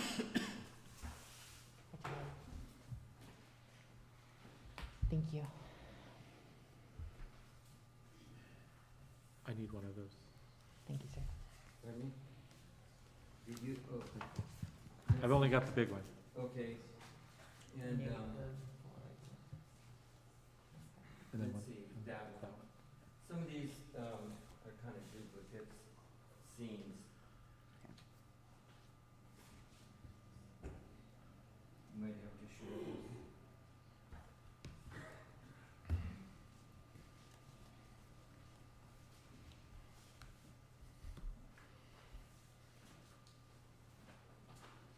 What I'm passing out are photos of the lot that we're talking about. And, well, we. Oh, yeah, because you need to be in front of the mic, Charlie. Yeah. Let's see.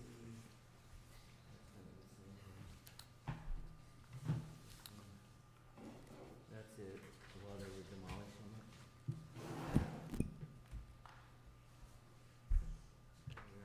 it. If we have one extra copy of the photos, if you could put them on the table so that the public can look at them, that may inform their comments. Sure. Good idea. I have several, and the public can just start to pass them around. That's okay. Let's move forward.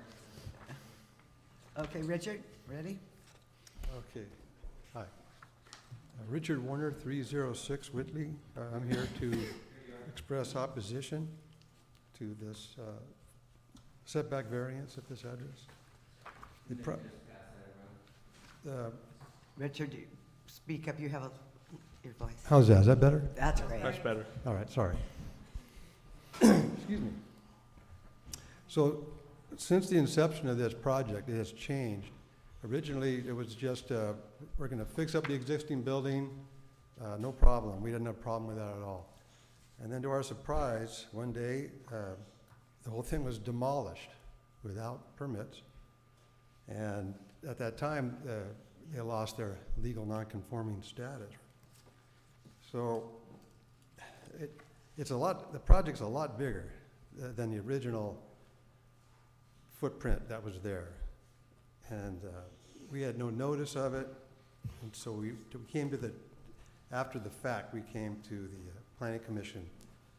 And maybe you can help me understand this a little better. The Van Averys have alluded that the city had suggested certain changes. I had a discussion with the building inspector, and he assured me that the city does not design projects, and rightly so. That would open up a big liability for the city. So it appears that whatever decision was made, the Van Averys made it on their own. Now, I don't know if they were ignorant of the code or just, I can't speak to that, but at some point, homeowners need to be accountable for their actions. And the variance is not a guaranteed right, and they're asking for special permission to do this when you have, and we all want to be compassionate, we want people to get what they want and all that, but it's not just about the Van Averys. We all have a horse in this race. And a majority, in fact, all the residents around it are against this variance. We'd rather see this 10-foot setback. Our plans and our investments in in our properties are based on the city, following the municipal code, and we all should respect those codes. So one of the things that keeps brought up is that, well, it's been there for 60 years. It's not a big deal. Well, to my knowledge, nobody asked me what I thought about it being, non-conforming all these years. If they had, I would have said, well, there's not much I can do about it. It's built, it's there, it's non-conforming until they change it. But I would also add that once you tear it down, then you go to the conforming status. You meet the code that the city fathers had envisioned, to make all these non-conforming structures into conformance. It was a very wise vision that they had, I think. So we're not asking any special permission. We're just appealing to the city council to uphold the long-established code regarding setbacks as the city fathers had intended. And that's basically the gist of it. It's just the facts of the matter. So thank you very much for your time. Appreciate it. Thank you, Richard.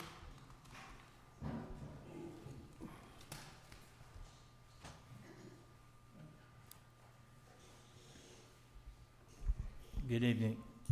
Is that okay? Good evening, Mark Taska, past planning commissioner. I live at 330 Clarissa. I got into this because I saw the tail end of this last meeting on Channel 3. And being a past employee for almost 21 years of the Barretts, who bought it from Theoni Taylor's estate, and knowing the layout of the property, and knowing that when I was commissioner, we had to abide by certain rules in the code, and people would come to us in a meeting forum and say, I want a variance for this. Well, wait a minute. You've got a lot of property. This is just an example. You have property over here. You have this to work with, and it is above the rights of a property owner. A lot of people are upset, but rightly so. But at the same time, we all make mistakes, and the mistake was this building was torn down. The other mistake is that they're using one of the letters in there about $30,000 for plans. Well, obviously these people have done other building in other venues here and on the mainland, so I don't see where the $30,000 hardship is basis for granting a variance. So I do stand by the letter that's in your packet there. I believe it's page 7 or 8. And that's it. Thank you. Thank you.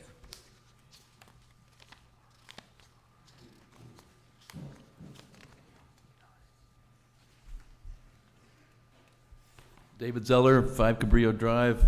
I initially brought this project to the Planning Commission a little over 2 years ago, and then I didn't have enough time to do it, so then they had some problems with their contractor, and I'm back involved in the project.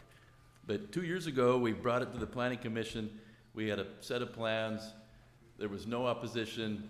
It was approved, and then they subsequently got a different contractor, and they obtained a building permit, paid for the permit, and proceeded with the project. And that's how I'm understanding how this whole thing went down. And they were putting back, on the back part of the lot is the part of the project that's in question, and we're putting the new building right back in the exact same spot where the other one was. So it's not any closer to the property line, nothing's changed at all in the back, and it was in the plans that were approved. So it's unusual to me that we've gotten this far and that they relied on the approved set of plans and they relied on the building permit to proceed with their project. And at the point where they had to tear down part of the building in the back, they had to accommodate new engineering to support the new building. It was subsequently determined that the soil wasn't adequate for the plans they had for the foundation, so we've been working on getting new foundation plans drawn, and also a retaining wall in the back. So that's still all underway. So it's as I said, it's unusual we've gotten this far and that they had an approved set of plans and they relied on those and proceeded with the project. Any questions about any of that? Not yet. Okay. But Dave, I do want to say thank you very much for sharing your history with the project, because it was not you that did the demolition without the permit. No. Okay, yeah. And they paid a big fine for that. They did, yeah, they did make it right. Yeah. Rob Franks, 246 Whitley. Greetings, council members and mayor. I don't believe the Van Everys should have been approved, as required setback is 10 feet. And that this new building should not be built within 3 feet of the property line. Also, at the time of the approval, the entire building, walls, foundations were all removed, leaving not a trace of where the existing building was. The Van Everys moved the building footprint east 3 feet at their choice, and they have plenty of room, the entire lot, to move the building back up 7 feet to keep the 10-foot setback. Prior to building and asking you not to allow any building in the 10-foot setback. Thank you.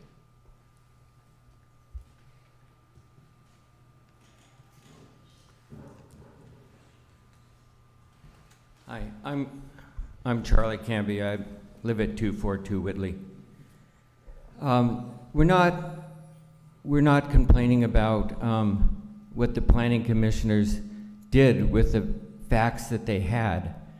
They didn't have all the facts of the project, and I think that's why they were confused and granted a variance. And also, while this whole thing transpired, from what I gather, the planning department was in a flux of changing people, and they didn't have the long-term experience. So what happened is the Van Averys had a building permit that was issued in September of 2021 for a remodel. When they were doing the remodel, according to the minutes given to me by the city, they determined that it wasn't feasible to continue with the remodel as it was, so they tore down the entire structure without a building permit, without a demolition permit. Then the Van Averys went to the planning department and asked for a permit to build their building. And there's some real kind people in the building department, and so of course they wanted to see the Van Averys proceed. They always like to see construction, so they gave them a building permit. However, when the Van Averys completely tore down the building, they, according to the municipal code, they lost that privilege of having a setback. The Avalon Municipal Code says that there's a termination of non-conforming uses when there's a discontinuation of the building. From the photos you can see, they really discontinued the use of this building. It's not there, they discontinued. It didn't say that you've got a week or 2 weeks, and it doesn't give a time in the code because the code doesn't want you to go back to the city and say, hey, I had this building here 2 years ago or 5 years ago, and I want to encroach on this property because I had a building. When you tear it down, you've lost that non-conforming asset. So that's what happened. They lost that non-conforming asset. Had they gotten a demolition permit, they probably could have worked with the city and said, hey, how can we do this so we can maintain our non-conforming use? But they didn't do that. If the city wants to follow the rules in the Avalon Municipal Code, they can't give them a permit. There's another. And your 2 minutes is up, so could he go down and come back up? Let somebody else talk. No? Okay. Okay. Okay.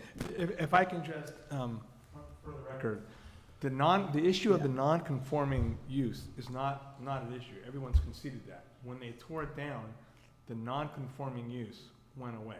Right. Because, so then the issue is, if they want to have the setback at 3 feet, under the municipal code, they need a variance for it. So on page 9 of your staff, of 9 of your package, it's 9 from the very, very end of your package, there is the resolution of the Planning Commission on the variance. And so what you required them to do was to seek variance if they wanted that setback. They brought it to the Planning Commission, and the Planning Commission, if you look at the bottom of the page on section 2, there are 4 factors that the Planning Commission considered. And they looked at that and then granted, it's 9 pages from the back, and they granted the variance. They have now appealed that decision by the Planning Commission. So what you're looking at is, given the facts as they presently exist, as you have them, can you make a determination on whether these 4 factors are satisfied? And you can make that tonight. You can ask additional information. You can refer back to the Planning Commission. But you're looking at, the city did require them to follow the rules. Required them to seek a variance. That variance was granted. Now that decision is being appealed. And if you recall, the prior reliance upon the city, and we had in the Tib-Lisa case, doesn't matter. If you're required to go through the public process, give the public notice. The public is entitled to that, and any entitlements or any work that you've done is invalid because the public has the right to be heard at hearings like this and have their right. That's what happened with the Planning Commission, and now we're back to the council appealing that. So just to give background, so there's no confusion. We're not saying that, they're using the non-conforming use. No, that was destroyed when they demolished the property and took down the wall. So Scott, I'm so sorry, but where Thank you. are you looking again? It is. What are the 4 items? Okay, it is in the resolution 22-08. It is on the last page 9. The 4 items are as follows. I'll read them into the record. The strict application of a zoning ordinance would result in unnecessary burdens. That's 1 factor. 2, there are exceptional circumstances that apply to development of the property which do not apply to other property in the neighborhood. 3, the granting of the variance would not be detrimental to the public welfare of neighborhood property. And 4, the granting of the variance would not be contrary to the objectives of the local coastal program. And then in the resolution of the Planning Commission, they then contained their findings as to why they thought that all those standards were met. The issue before you is,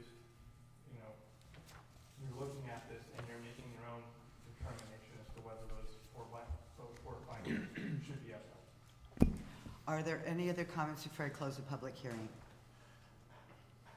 Go ahead. I'd like another 2 minutes. Sure. Go ahead, Charlie. Okay, so the Van Averys asked for a building permit, and they were given a building permit after they tore the building down.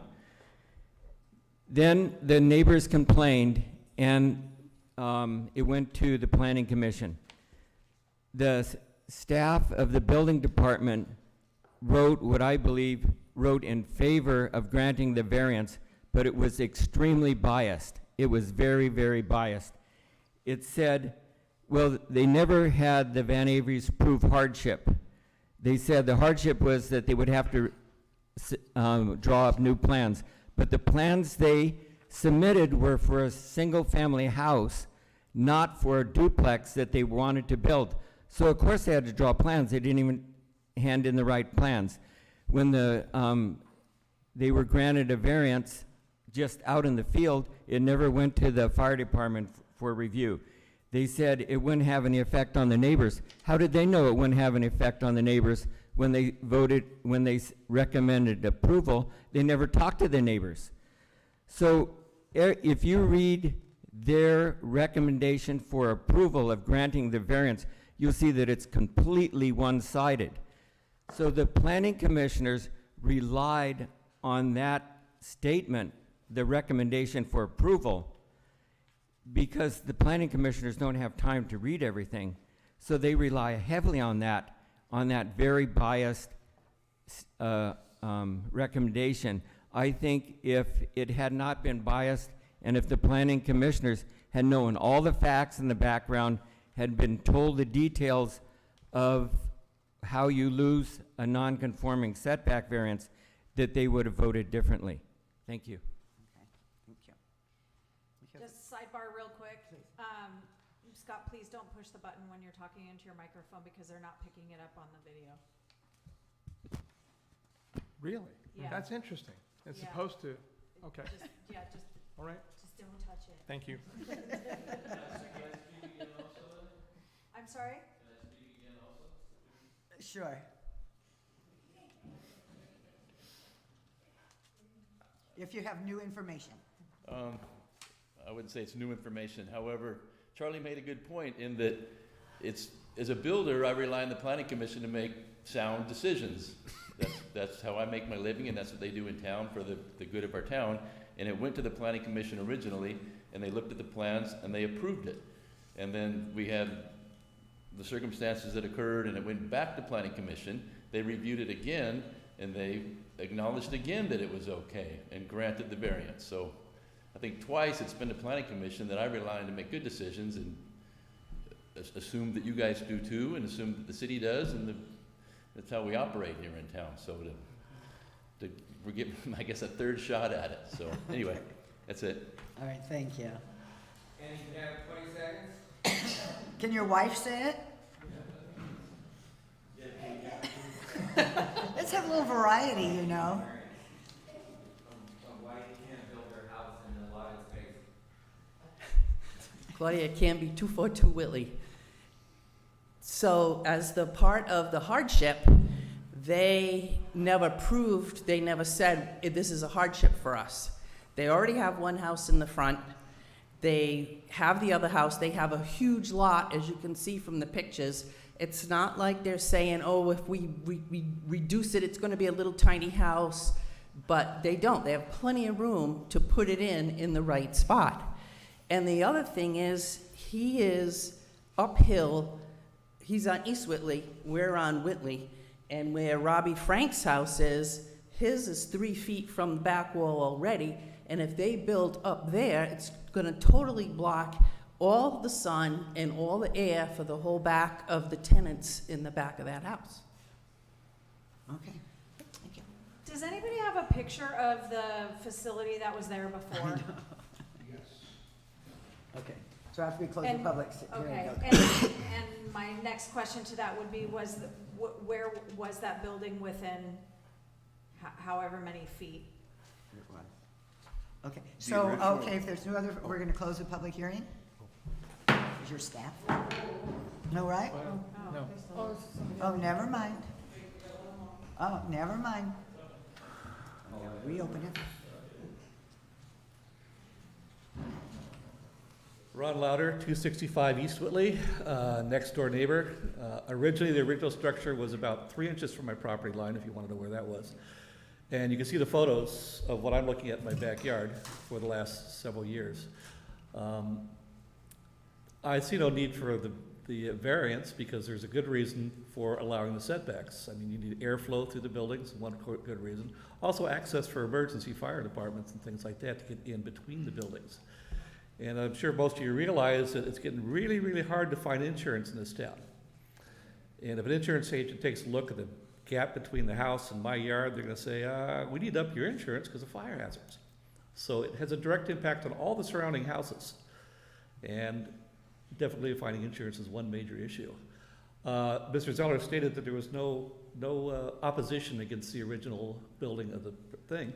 Well, that's because none of the neighbors got notification of the project. We did not get notification of the Planning Commission meeting. Something because of changing in City Hall, they had issues there, and those letters never got out to us. So it's hard to oppose something you know nothing about. I was also originally told that the building was only be a few inches taller than the existing building, which was from my yard about that high. Look at the story poles, it's now about that much higher. That's way more than a few inches. I'm gonna totally lose from my house the view of the casino, from the backyard anyway. And I just say that the rules are there for a reason. And we have an opportunity here to follow those rules at this point.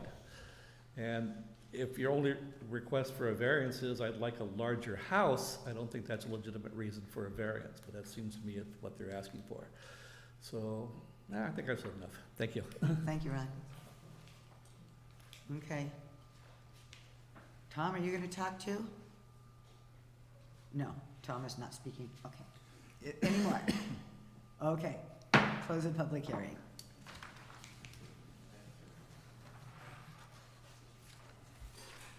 Good evening, Mayor, members of the council. I'm John Gilbert, the building official, and we do have a lot of supporting photos, maybe a couple clarifications along the way. Let's see, Matt? Oh.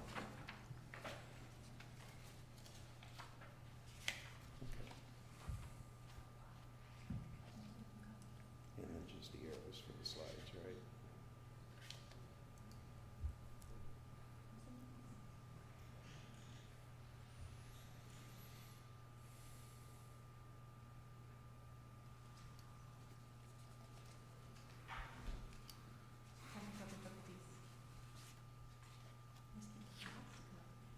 Okay.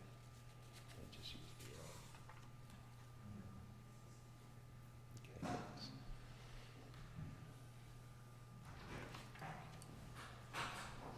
Okay. Okay, on this slide right here, this is the satellite shot, and the yellow line would depict the approximate property boundary. The angle of the shot puts, the angle of the shot actually puts Van Avery's building over the property line, but that's not true. It was 3 feet away, and that's where he intends to go back to. So that's the aerial shot. Let's see. Then these were the original proposed plans that were approved by the Planning Commission. And if you look at the area to the right that's shaded blue, you can see the property line at 3 feet. It's actually going to go back at 3'6", so they increased it just a tiny bit. But these were the original plans that were approved in the first Planning Commission. Does anybody have any questions on that slide? You see the line and see the shaded? Okay. And that was the elevation, the artist's rendering of the elevation on the upper portion. And it is in keeping with what was there. There's another shot of the demolition plan, And as they did state, that lower wall was never to be demolished. And unfortunately, they discovered that that lower wall was not supported. It was cantilevered out from piers. And so the wall had to come down in the demolition. Even though they did it prematurely, their permit was ready to be issued. They just hadn't paid the fees. So it had been approved and it was going to be issued. They just kind of forgot to come in and pay that fee. But they did pay fines and they did make it right. Okay, that's just a old parcel map and zoning district, just showing the zoning. And then here's the history. So they were going to add 974 square feet. It is an L-shaped building. There was no change to the setbacks originally. Okay, and there was no opposition on that. Then November 20th, 2019, they were granted the height variance. The site plan was approved, and that was it after the planning commission. Hey, John, is there any, or what is the methodology that the city uses to determine or to be able to prove whether noticing has gone out or not? That is a planning department item, and on this one, I believe it was duly noticed. I'm not sure, Scott, if they have to notice if there's no variance requested. Correct. So if it's a site plan, just a site plan, no variance, no public, your code does not require public notice. And so neighbors wouldn't know about it unless they saw it. If it's a CUP, variance, certain things, then they are required to give notice to the public. So whenever there's a variance, like there was here, we gave notice to the public as required by municipal code and required by California law. Site plans, you typically have not required public notice. So it's potentially a true statement that they didn't get noticed because this was a site plan? Correct, yes. Okay, that Okay. answers one question. And it was because it was intended to be grandfathered back into the same spot, basically. So then we move on to spring 2021. They had made the decision to move the house over 3 feet off the side setback because it was slammed up against the retaining wall and there was no clearance. So he decided that for building maintenance and other reasons that he would move it to the east by 3 feet. And that's 3 feet to the good, because we want to increase that setback if we can. So at that point, that was administratively approved because it didn't increase any nonconformity. So that was approved at that point. And then the applicant had not first obtained the demo permit, which would have established the property lines and existing building footprint based on the approved plans. And so then on my site visit, I instructed them to, once we discovered the unpermitted demolition, we had them comply with Rule 1403 from SCAQMD, which was the asbestos and lead removal, which was very painful and took an awful long time. And there were some complications due to the complete demolition, where usually they can remove the asbestos containing material and they can bag it, tag it, and transport it. In this case, it contaminated the other materials, so they all had to be scrubbed, cleaned, bagged, tagged, and taken off the island. And that was a great expense to him. So he did comply with all of that. He paid all the fines and fees for the unpermitted work, and he was back on schedule. He was able to get back into basically construction. Then on a subsequent inspection, I discovered that the lower wall foundation, the soil was not going to support it. And it was due to the fact that there was a bunch of ficus trees there, I believe, and so that soil had never been compacted, and it would not bear that pressure. So I had them go back to redesign and re-engineer it, and they came up with a couple of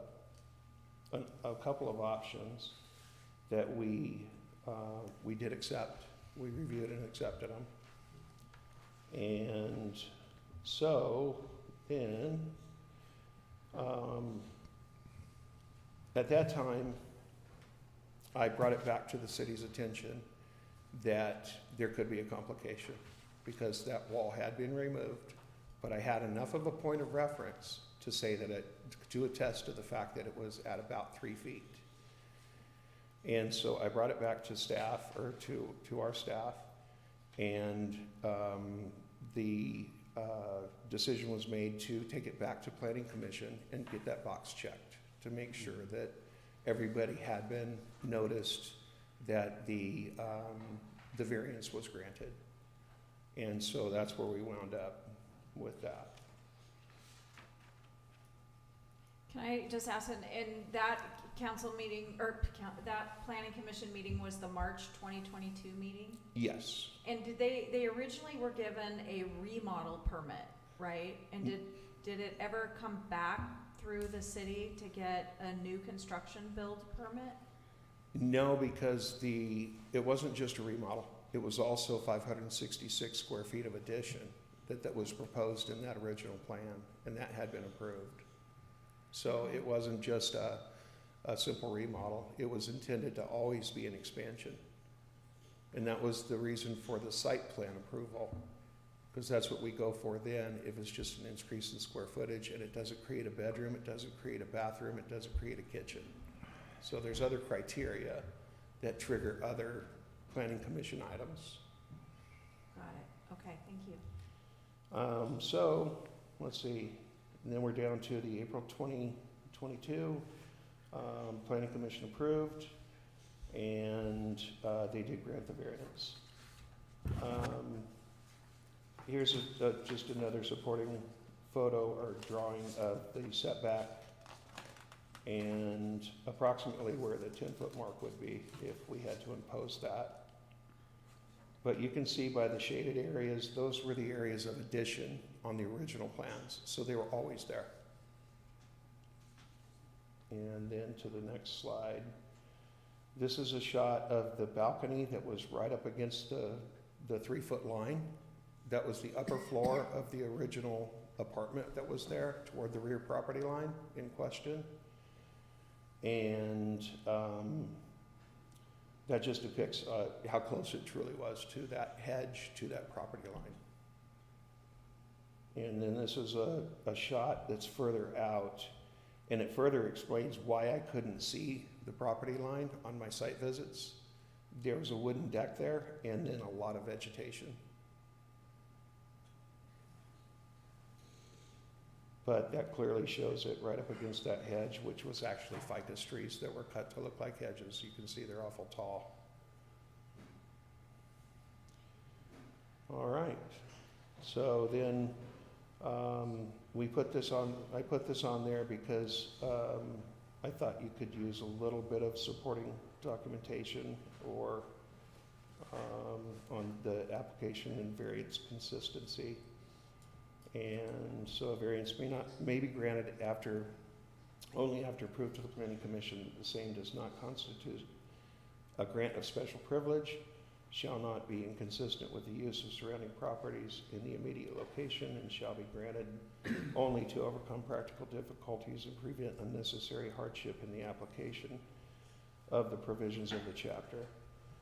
And then the granting of the variance shall not result in material damage or be detrimental to the public safety and welfare. Another thing they're doing with this addition and remodel is they are going to sprinkler the entire structure.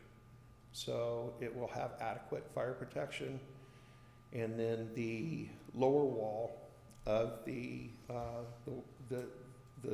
lowest part of the wall that is going to be 3 feet from the property line is also going to have 1 hour fire protection. So it increases the level of public safety. And then showing there's no special privilege. Other variances have been granted on the same street in the past, and I do have a few that were granted, some back in the 80s, some in 2006, I believe. And that the project is not feasible without the variance as drawn. Not feasible as drawn. And he could go for design change, but it would be at more great expense to him. Let's see, portion of the home previously approved but removed without permit would have to be redesigned for a 10-foot setback. And then adjacent properties northeast have the same setback. There's a lot that you can see, especially in that satellite shot, that they are very close to the 3-foot setback mark. Is the height of the proposed plans, the overall height of the building higher than what was there originally? Only the chimney. Only the chimney. The rest of it, because it is a descending hillside, the overall height will not reach the maximum. That was just a question from one of the members, that the story pools were higher than Right. where it was, so that's, I'm just getting clarification. It's approximately the same height, but I can't attest to exactly. But it is well within the height limitation, well below it. So a chimney?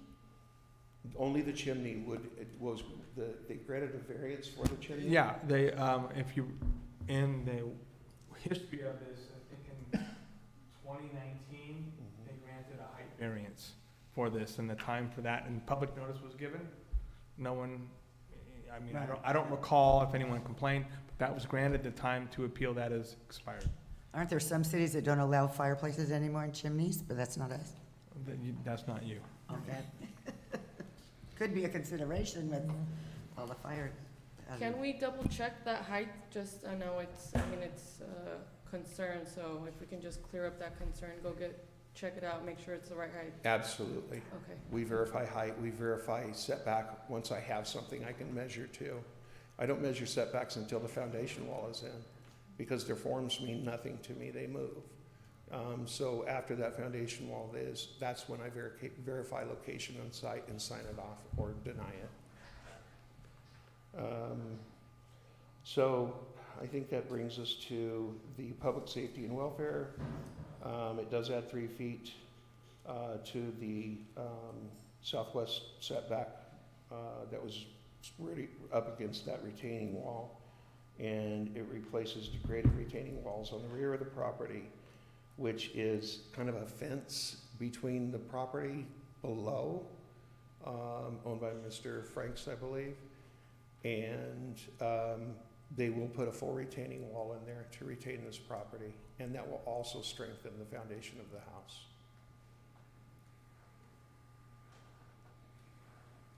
And that's it. Oh wait, yeah, that was it. So if there's any questions?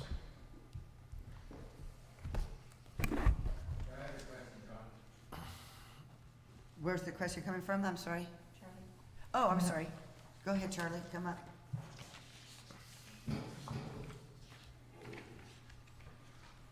The building permit is for 900 and some square feet, and when I did the math and figured it out, what they want to build is 1,300 square feet. The plans they submitted are for a single-family house, and the permit of what they want to build is for a duplex. So they've never submitted plans for what they actually want to build. And if it is a duplex, their plans don't show off-street parking for 2 golf carts. There's all the houses up and down the canyon in that area have the required setback. There's no variant houses looking up and down the canyon, and from that photo you can see that it's wide open along the back of those homes. Thanks. You need to, or you can just ask a question or whatever. I don't have a question, I just wanted to make a comment. Oh, do we need to open it back up? I don't know. Yes, Open you it. would have to reopen the public hearing. Okay, we open it. I just want to make a comment that, was on the planning, Paula Patterson, 221 Whitley, and I was on the planning commission when this first came, and I was recused, and I would like to say, I have never received any kind of notification of anything regarding this project. And also, there's a lot of action on Whitley right now. I don't know what requires the neighbors to be noticed or not, but I haven't received a notice of anything for easily 2 years. So Okay. I just want to say that. When they say they did not get notification, I believe it. Okay, thank you. There's one other place where they've lost their non-conforming variance, and that is that the Avalon Municipal Code says increasing or enlarging the area or space of a volume throws away your non-compliance. And what they're building is bigger than what they had. It encroaches more into the setback than they had before. And, okay, we're closed again. Okay, no more. Okay, go ahead, John. I just want to make sure that you have no more questions. Well, we may. All right, thank you. Okay. No. All we've got is this. Can I also just ask, was fire able to inspect this at that time? Was there any work done with that, Mike? Oh, you yeah, can speak. let the chief Chief come up. Alegria. He's visited the site a number of times. I'm sorry, Lisa, I didn't Yeah. hear you. Oh, I was just gonna ask Chief Alegria about the inspection from fire and when that took place.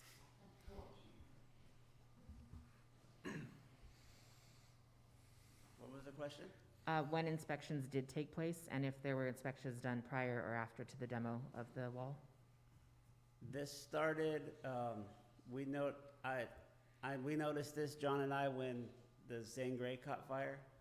We were standing up there and saw it and Yep. went over, and John started the process of the removal, and the guy didn't have a permit, and he had stopped them right away. We stopped the guys from working that day, and then John took it from there. And I hadn't been back since till a couple days ago. Okay, thank you. And provide your comment on the safety of the construction and what they're trying to do in terms of fire prevention and that kind of thing.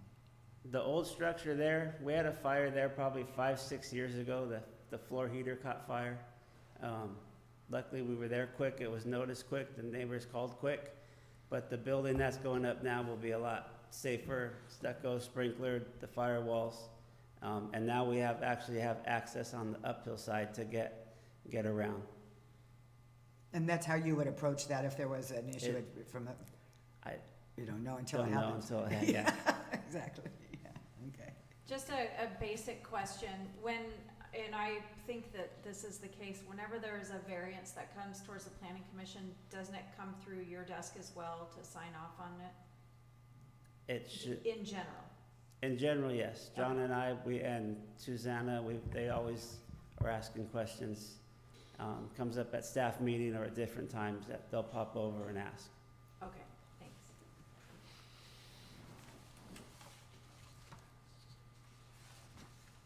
I guess I don't know how to ask this question, but I want to ask the question of the residents, and I don't mean to open this back up if that's what it means, but I'm a little confused if the footprint of the building is gonna be the same as what was there before, and they were going to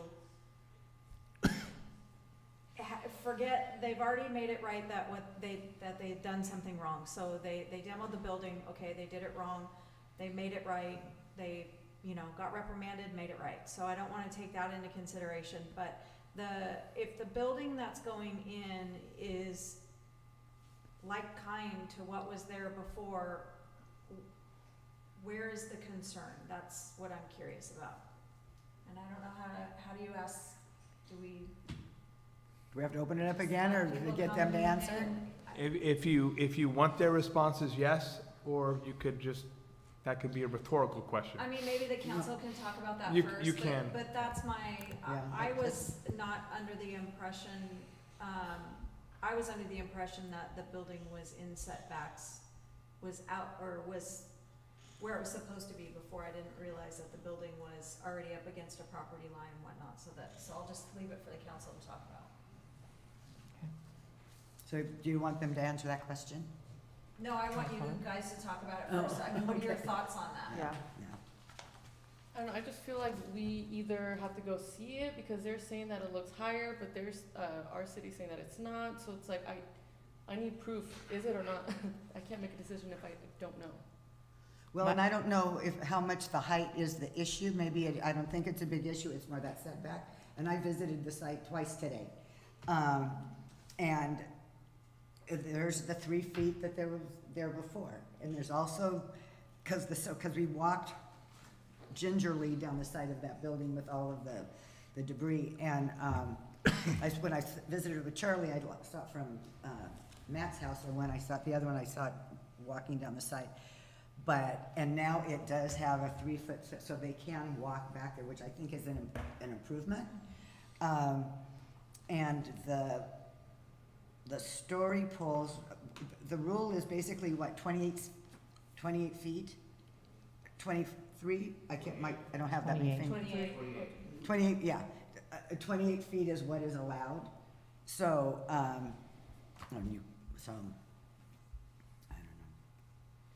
have a number of thoughts. Please.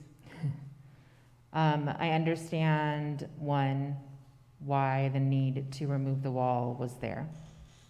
The safety aspect of it and the abatement because of that was required. I think the concern I have currently, a number of things trigger from the timeline of how things were done or not done, and the things that should have been caught throughout this process. So first off, and Scott, if you can please fill me in on this, because it's been a while since I've gone through the planning side of code.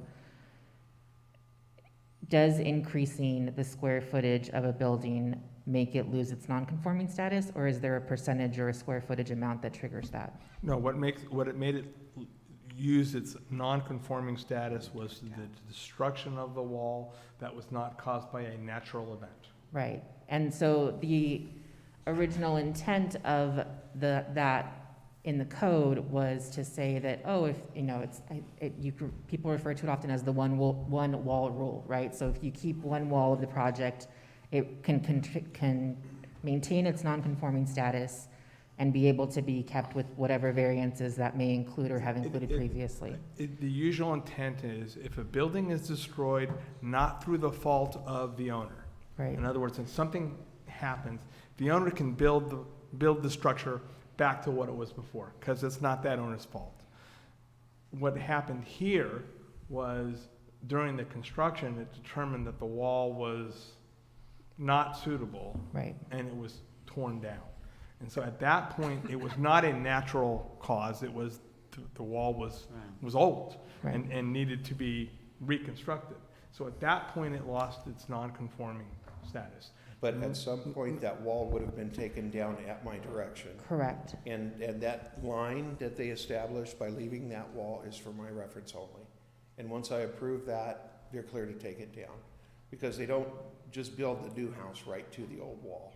They have to take it down at some point. Is it something like that normally surveyed beforehand, though, to mark where that is, or is that? I think the issue I have is that the fact that the demolition was done, while necessary, not done under the correct procedure, if you will, and then to know that the ability to fix the nonconformity of the structure is there, to know that it's great that the 3 foot setback is added, and I think that's a positive thing. Chief Alegria's point about having the firewalls and having the structure be what it should be so that it's safer for the neighborhood in general is a good thing. That's not a bad thing. I'm not questioning that. But knowing that that space has a different set of requirements for setbacks, that strip of hill has a 10-foot setback instead of a 3-foot setback like the rest of Whitley does. If the intent is to try to make a thing non-conforming, to make it fit, I don't know that I find justification for saying because I can see both sides of this very clearly, which really bothers me, to be fair. In a perfect world, I would have given them the direction to take that wall down.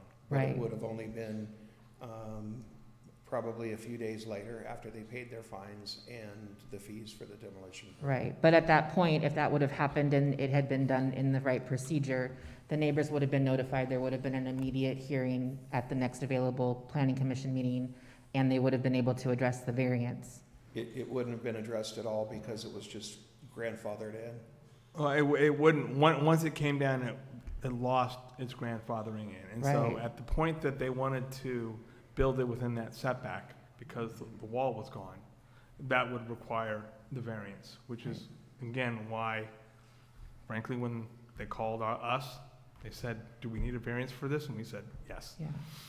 I think that Put a if, pause on it and go through the proper procedure, Right. which is what we've required the owner to do. And when I see it, I brought it back to the office, and that's Right. what started this whole Right. ball rolling. well, and I don't think any of us disagrees that we're not trying to make it right as much as possible by everyone. The challenge I have is that there would have been a process in place that would have triggered that allowance for the neighbors to be able to discuss. The outcome of the planning commission meeting might have been different to the point where that variance may or may not have been granted. And that would have changed it at that point before they went down the road of everything else.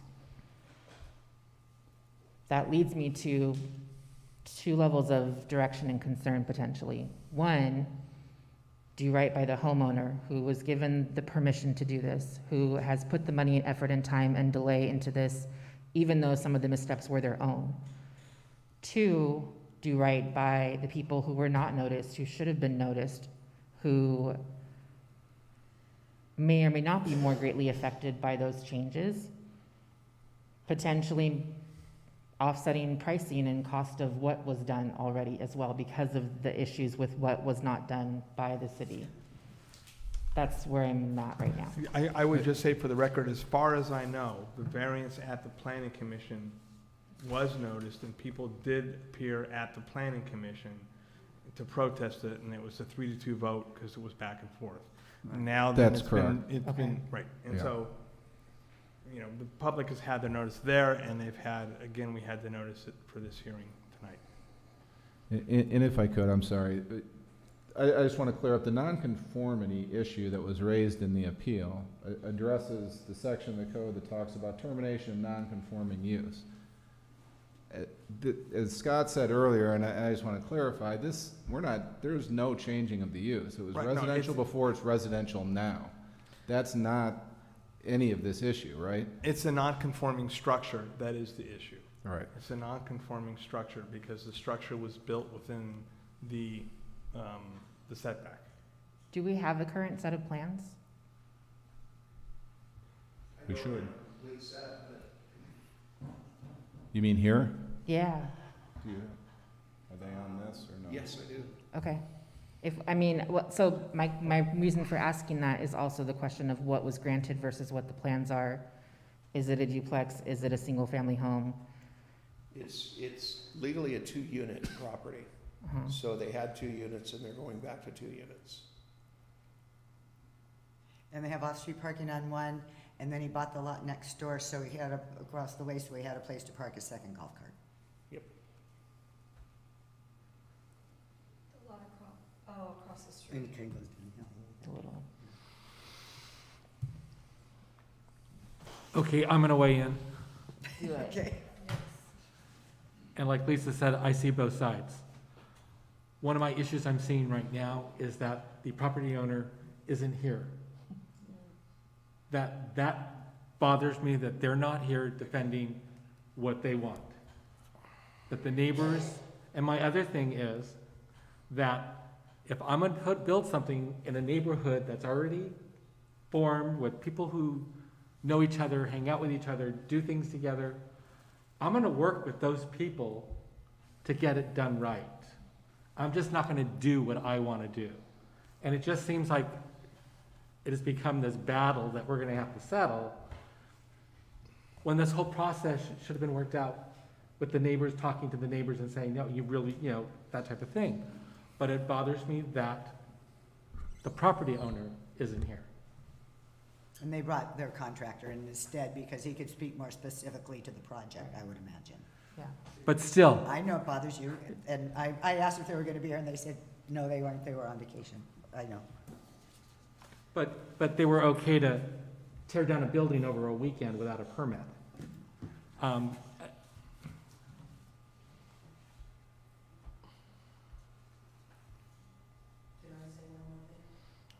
Sure.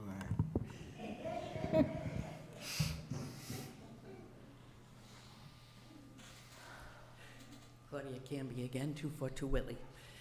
One thing I think the city has to remember is that 10-foot setback rule was put in place for a reason originally. And by, like you saying, well, they have 3 feet and I could walk around it easy, but does that mean that it's okay? But the rule was 10 feet. And he's putting a brand-new house. We have no complaints about the house. But, so why can't he just put it 10 feet? If he wants to just put it that way, why can't he just put it the other? Well, your planning commission in the past, just as they have with the property across the street, the Cousy house, didn't do the setbacks there. There's a lot of, and like John says, there's a lot of times that the planning commission does that. Right or wrong, I mean, do you carry a hard line and say we shall never have a variance? I don't know, or we take it out of the book. So, I mean, that is put in there for that reason. I mean, it's quite the dilemma, and I don't know about just looking at the height of that, I'm not quite sure what that will do, Yesenia, if they're within the legal, like you said, it might be I just changed a brought it little up bit. because it was one of the concerns, so I wanted to just Right. clear it out of the way. Like, Right. The only thing I will say about that, and I agree that it's challenging if the height is different and we're not certain of what that height is currently, but if it's under 28 feet, it meets the height envelope, and there, unfortunately, which I still wouldn't mind seeing, there's not a protection of view shed or that type of thing written into the code. Yes, you're exactly right. I'm just curious, John, is it possible for them to build the duplex inside the appropriate footprint with a 10-foot setback? Not at the dimensions he needs to kind of put it back to the way it was. He would have to make that room a lot wider and a lot shorter. And so it would be, a redesign of the entire project basically, or that back part. And so the foundations have already been excavated, and it would put a lot more hardship on them.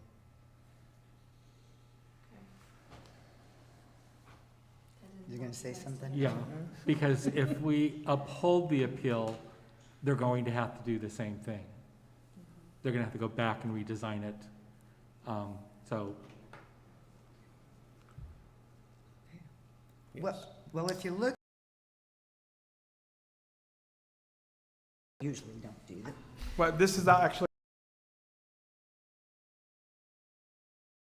on appeals from the Oh, planning okay, commission. so we can affirm the action of the planning commission. We can require a transcript or recording of the testimony and all other evidence upon which the commission made its decision, and after receiving such evidence, take such action as, in its opinion, is indicated. That's gonna take a while. And refer the matter back to the commission with or without instructions for further proceedings. Or continue the matter for hearing on another date. And if you would continue, it's actually 4 options, and Yeah, option 4. D, if you would continue it, if there was additional information you needed to make a determination, one, you could request that information be brought back to the council, or if you did option C, which is refer the matter back to the commission, you could give directions to the parties to bring information back to the planning commission to continue to determine. Then you may get appeal after that decision, but you do have options if you don't feel that you have enough information tonight or would like other information. Personally, I would like an opportunity to go back and review those planning commission meetings. And I apologize, it's obviously been a very busy couple days, but I did not watch those meetings prior to tonight, and I'm not sure if anyone else did, but I would like an opportunity to go back and watch those, and get that information and hear the discussion amongst the planning commissioners. We've appointed these commissioners into a position, and we're being asked to change a ruling, and so I now feel as though what I thought yesterday was gonna be this exact large discussion, started this morning with, you're just hearing a part of it, and now I feel as though I should have gone back and done what I originally planned to do, which was watch all those meetings. I would like to see the council get further information on the height of it. I'd like more information. I know, John, that you showed us photos of what was there before, but I would like to see a better visual representation of what was there before, and go back up to the site myself and do a little better walk around than what I did yesterday and today. So that's my request would be to hold the public hearing over to the next council meeting to allow for some additional education. But then I'll leave it for you guys to add or to move forward with making a decision tonight if you like. Well, she's kind of made a recommendation, so if three of you want to go that way, then it would be held over. I would be in support of that, but would also ask for copies of any of the, not any, but all of the sets of plans that have been reviewed at each of the different iterations of this, to be able to review. Yeah, I also want to see how and what our process is for noticing everyone and how we prove that we did that. Okay. So it looks like you have. So as I understand, the motion is we're going to continue this until the meeting. 21st. The 21st, that staff will provide council with the copy of the transcripts from, do you want all the planning commission meetings or just the one where the variance was considered? All of Because them. there were all of them. Well, All the of dates them. are on here, so Okay. it's very easy for us to go online Yeah, and we just can watch, watch for them. whoever wants to Yeah. go watch those meetings. We'll make that available. We'll provide a memo as to the regular notice process and how we determine that notice was properly given and what evidence there is of that. Okay. Anything else? And the next meeting, don't make another copy of this whole thing that you gave us. Right. Put it back in there. Yeah. Okay. You know, I Or don't, we can give it back then. right. Just the If it's a additional lot of paper. supporting documents, yeah. Does, I guess from the members of the audience, does that seem reasonable? Depends on what side of And, it. yeah, Sorry. but I'm asking that question of Mr. Zeller as well. Does Yeah. that seem reasonable? I Or think would so, you- and full information is always important, so if everybody has everything they need to feel comfortable, I think that's. I would only ask one question. There was some concern that the owners weren't here. Do you know if the owners are going to be available in 2 weeks? Yeah? Yeah, they'll be back. Okay. Okay. There you go. Good, Alrighty. good. Oh, Charlie, can we keep these photos? Well, we need to. We need a formal motion on that. Yeah, if you want to keep the photos, go ahead. Thank you. Motion, Cindy? I will make a motion to hold over the public hearing until the June 21st council meeting, with request for additional information that the city's gonna provide. I'll second. Sorry, Michael. I did have a question, though. Yeah. It would still be a variance, Yes. but, you know me, I like a compromise. A compromise on 3 feet to 10 feet. Still would be a variance, but is there a compromise that would be workable if it wasn't the whole? I think it still requires new plans, though, if they go for any level of change to it. I would think that one of the items of information that Councilmember Ponce requested, because the owner was not here, is what efforts have the owners done to work with the neighbors on this end? Okay. So I think that's other information that would be valuable for the Okay. council to consider. Okay. All right, there a motion and a second? Yep. Call for the vote? Councilmember De La Rosa? Aye. Councilmember Lavelle? Aye. Councilmember Ponce? Aye. Mayor Pro Tem Cassidy? Aye. Mayor Marshall? You know, I was willing to deal with this today, but because y'all want to go this way, I'll say aye as well.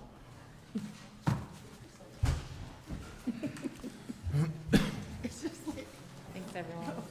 Oh, if there's no, meeting adjourned, and good night, Tony. Good night, Tony. Like, what did you talk about?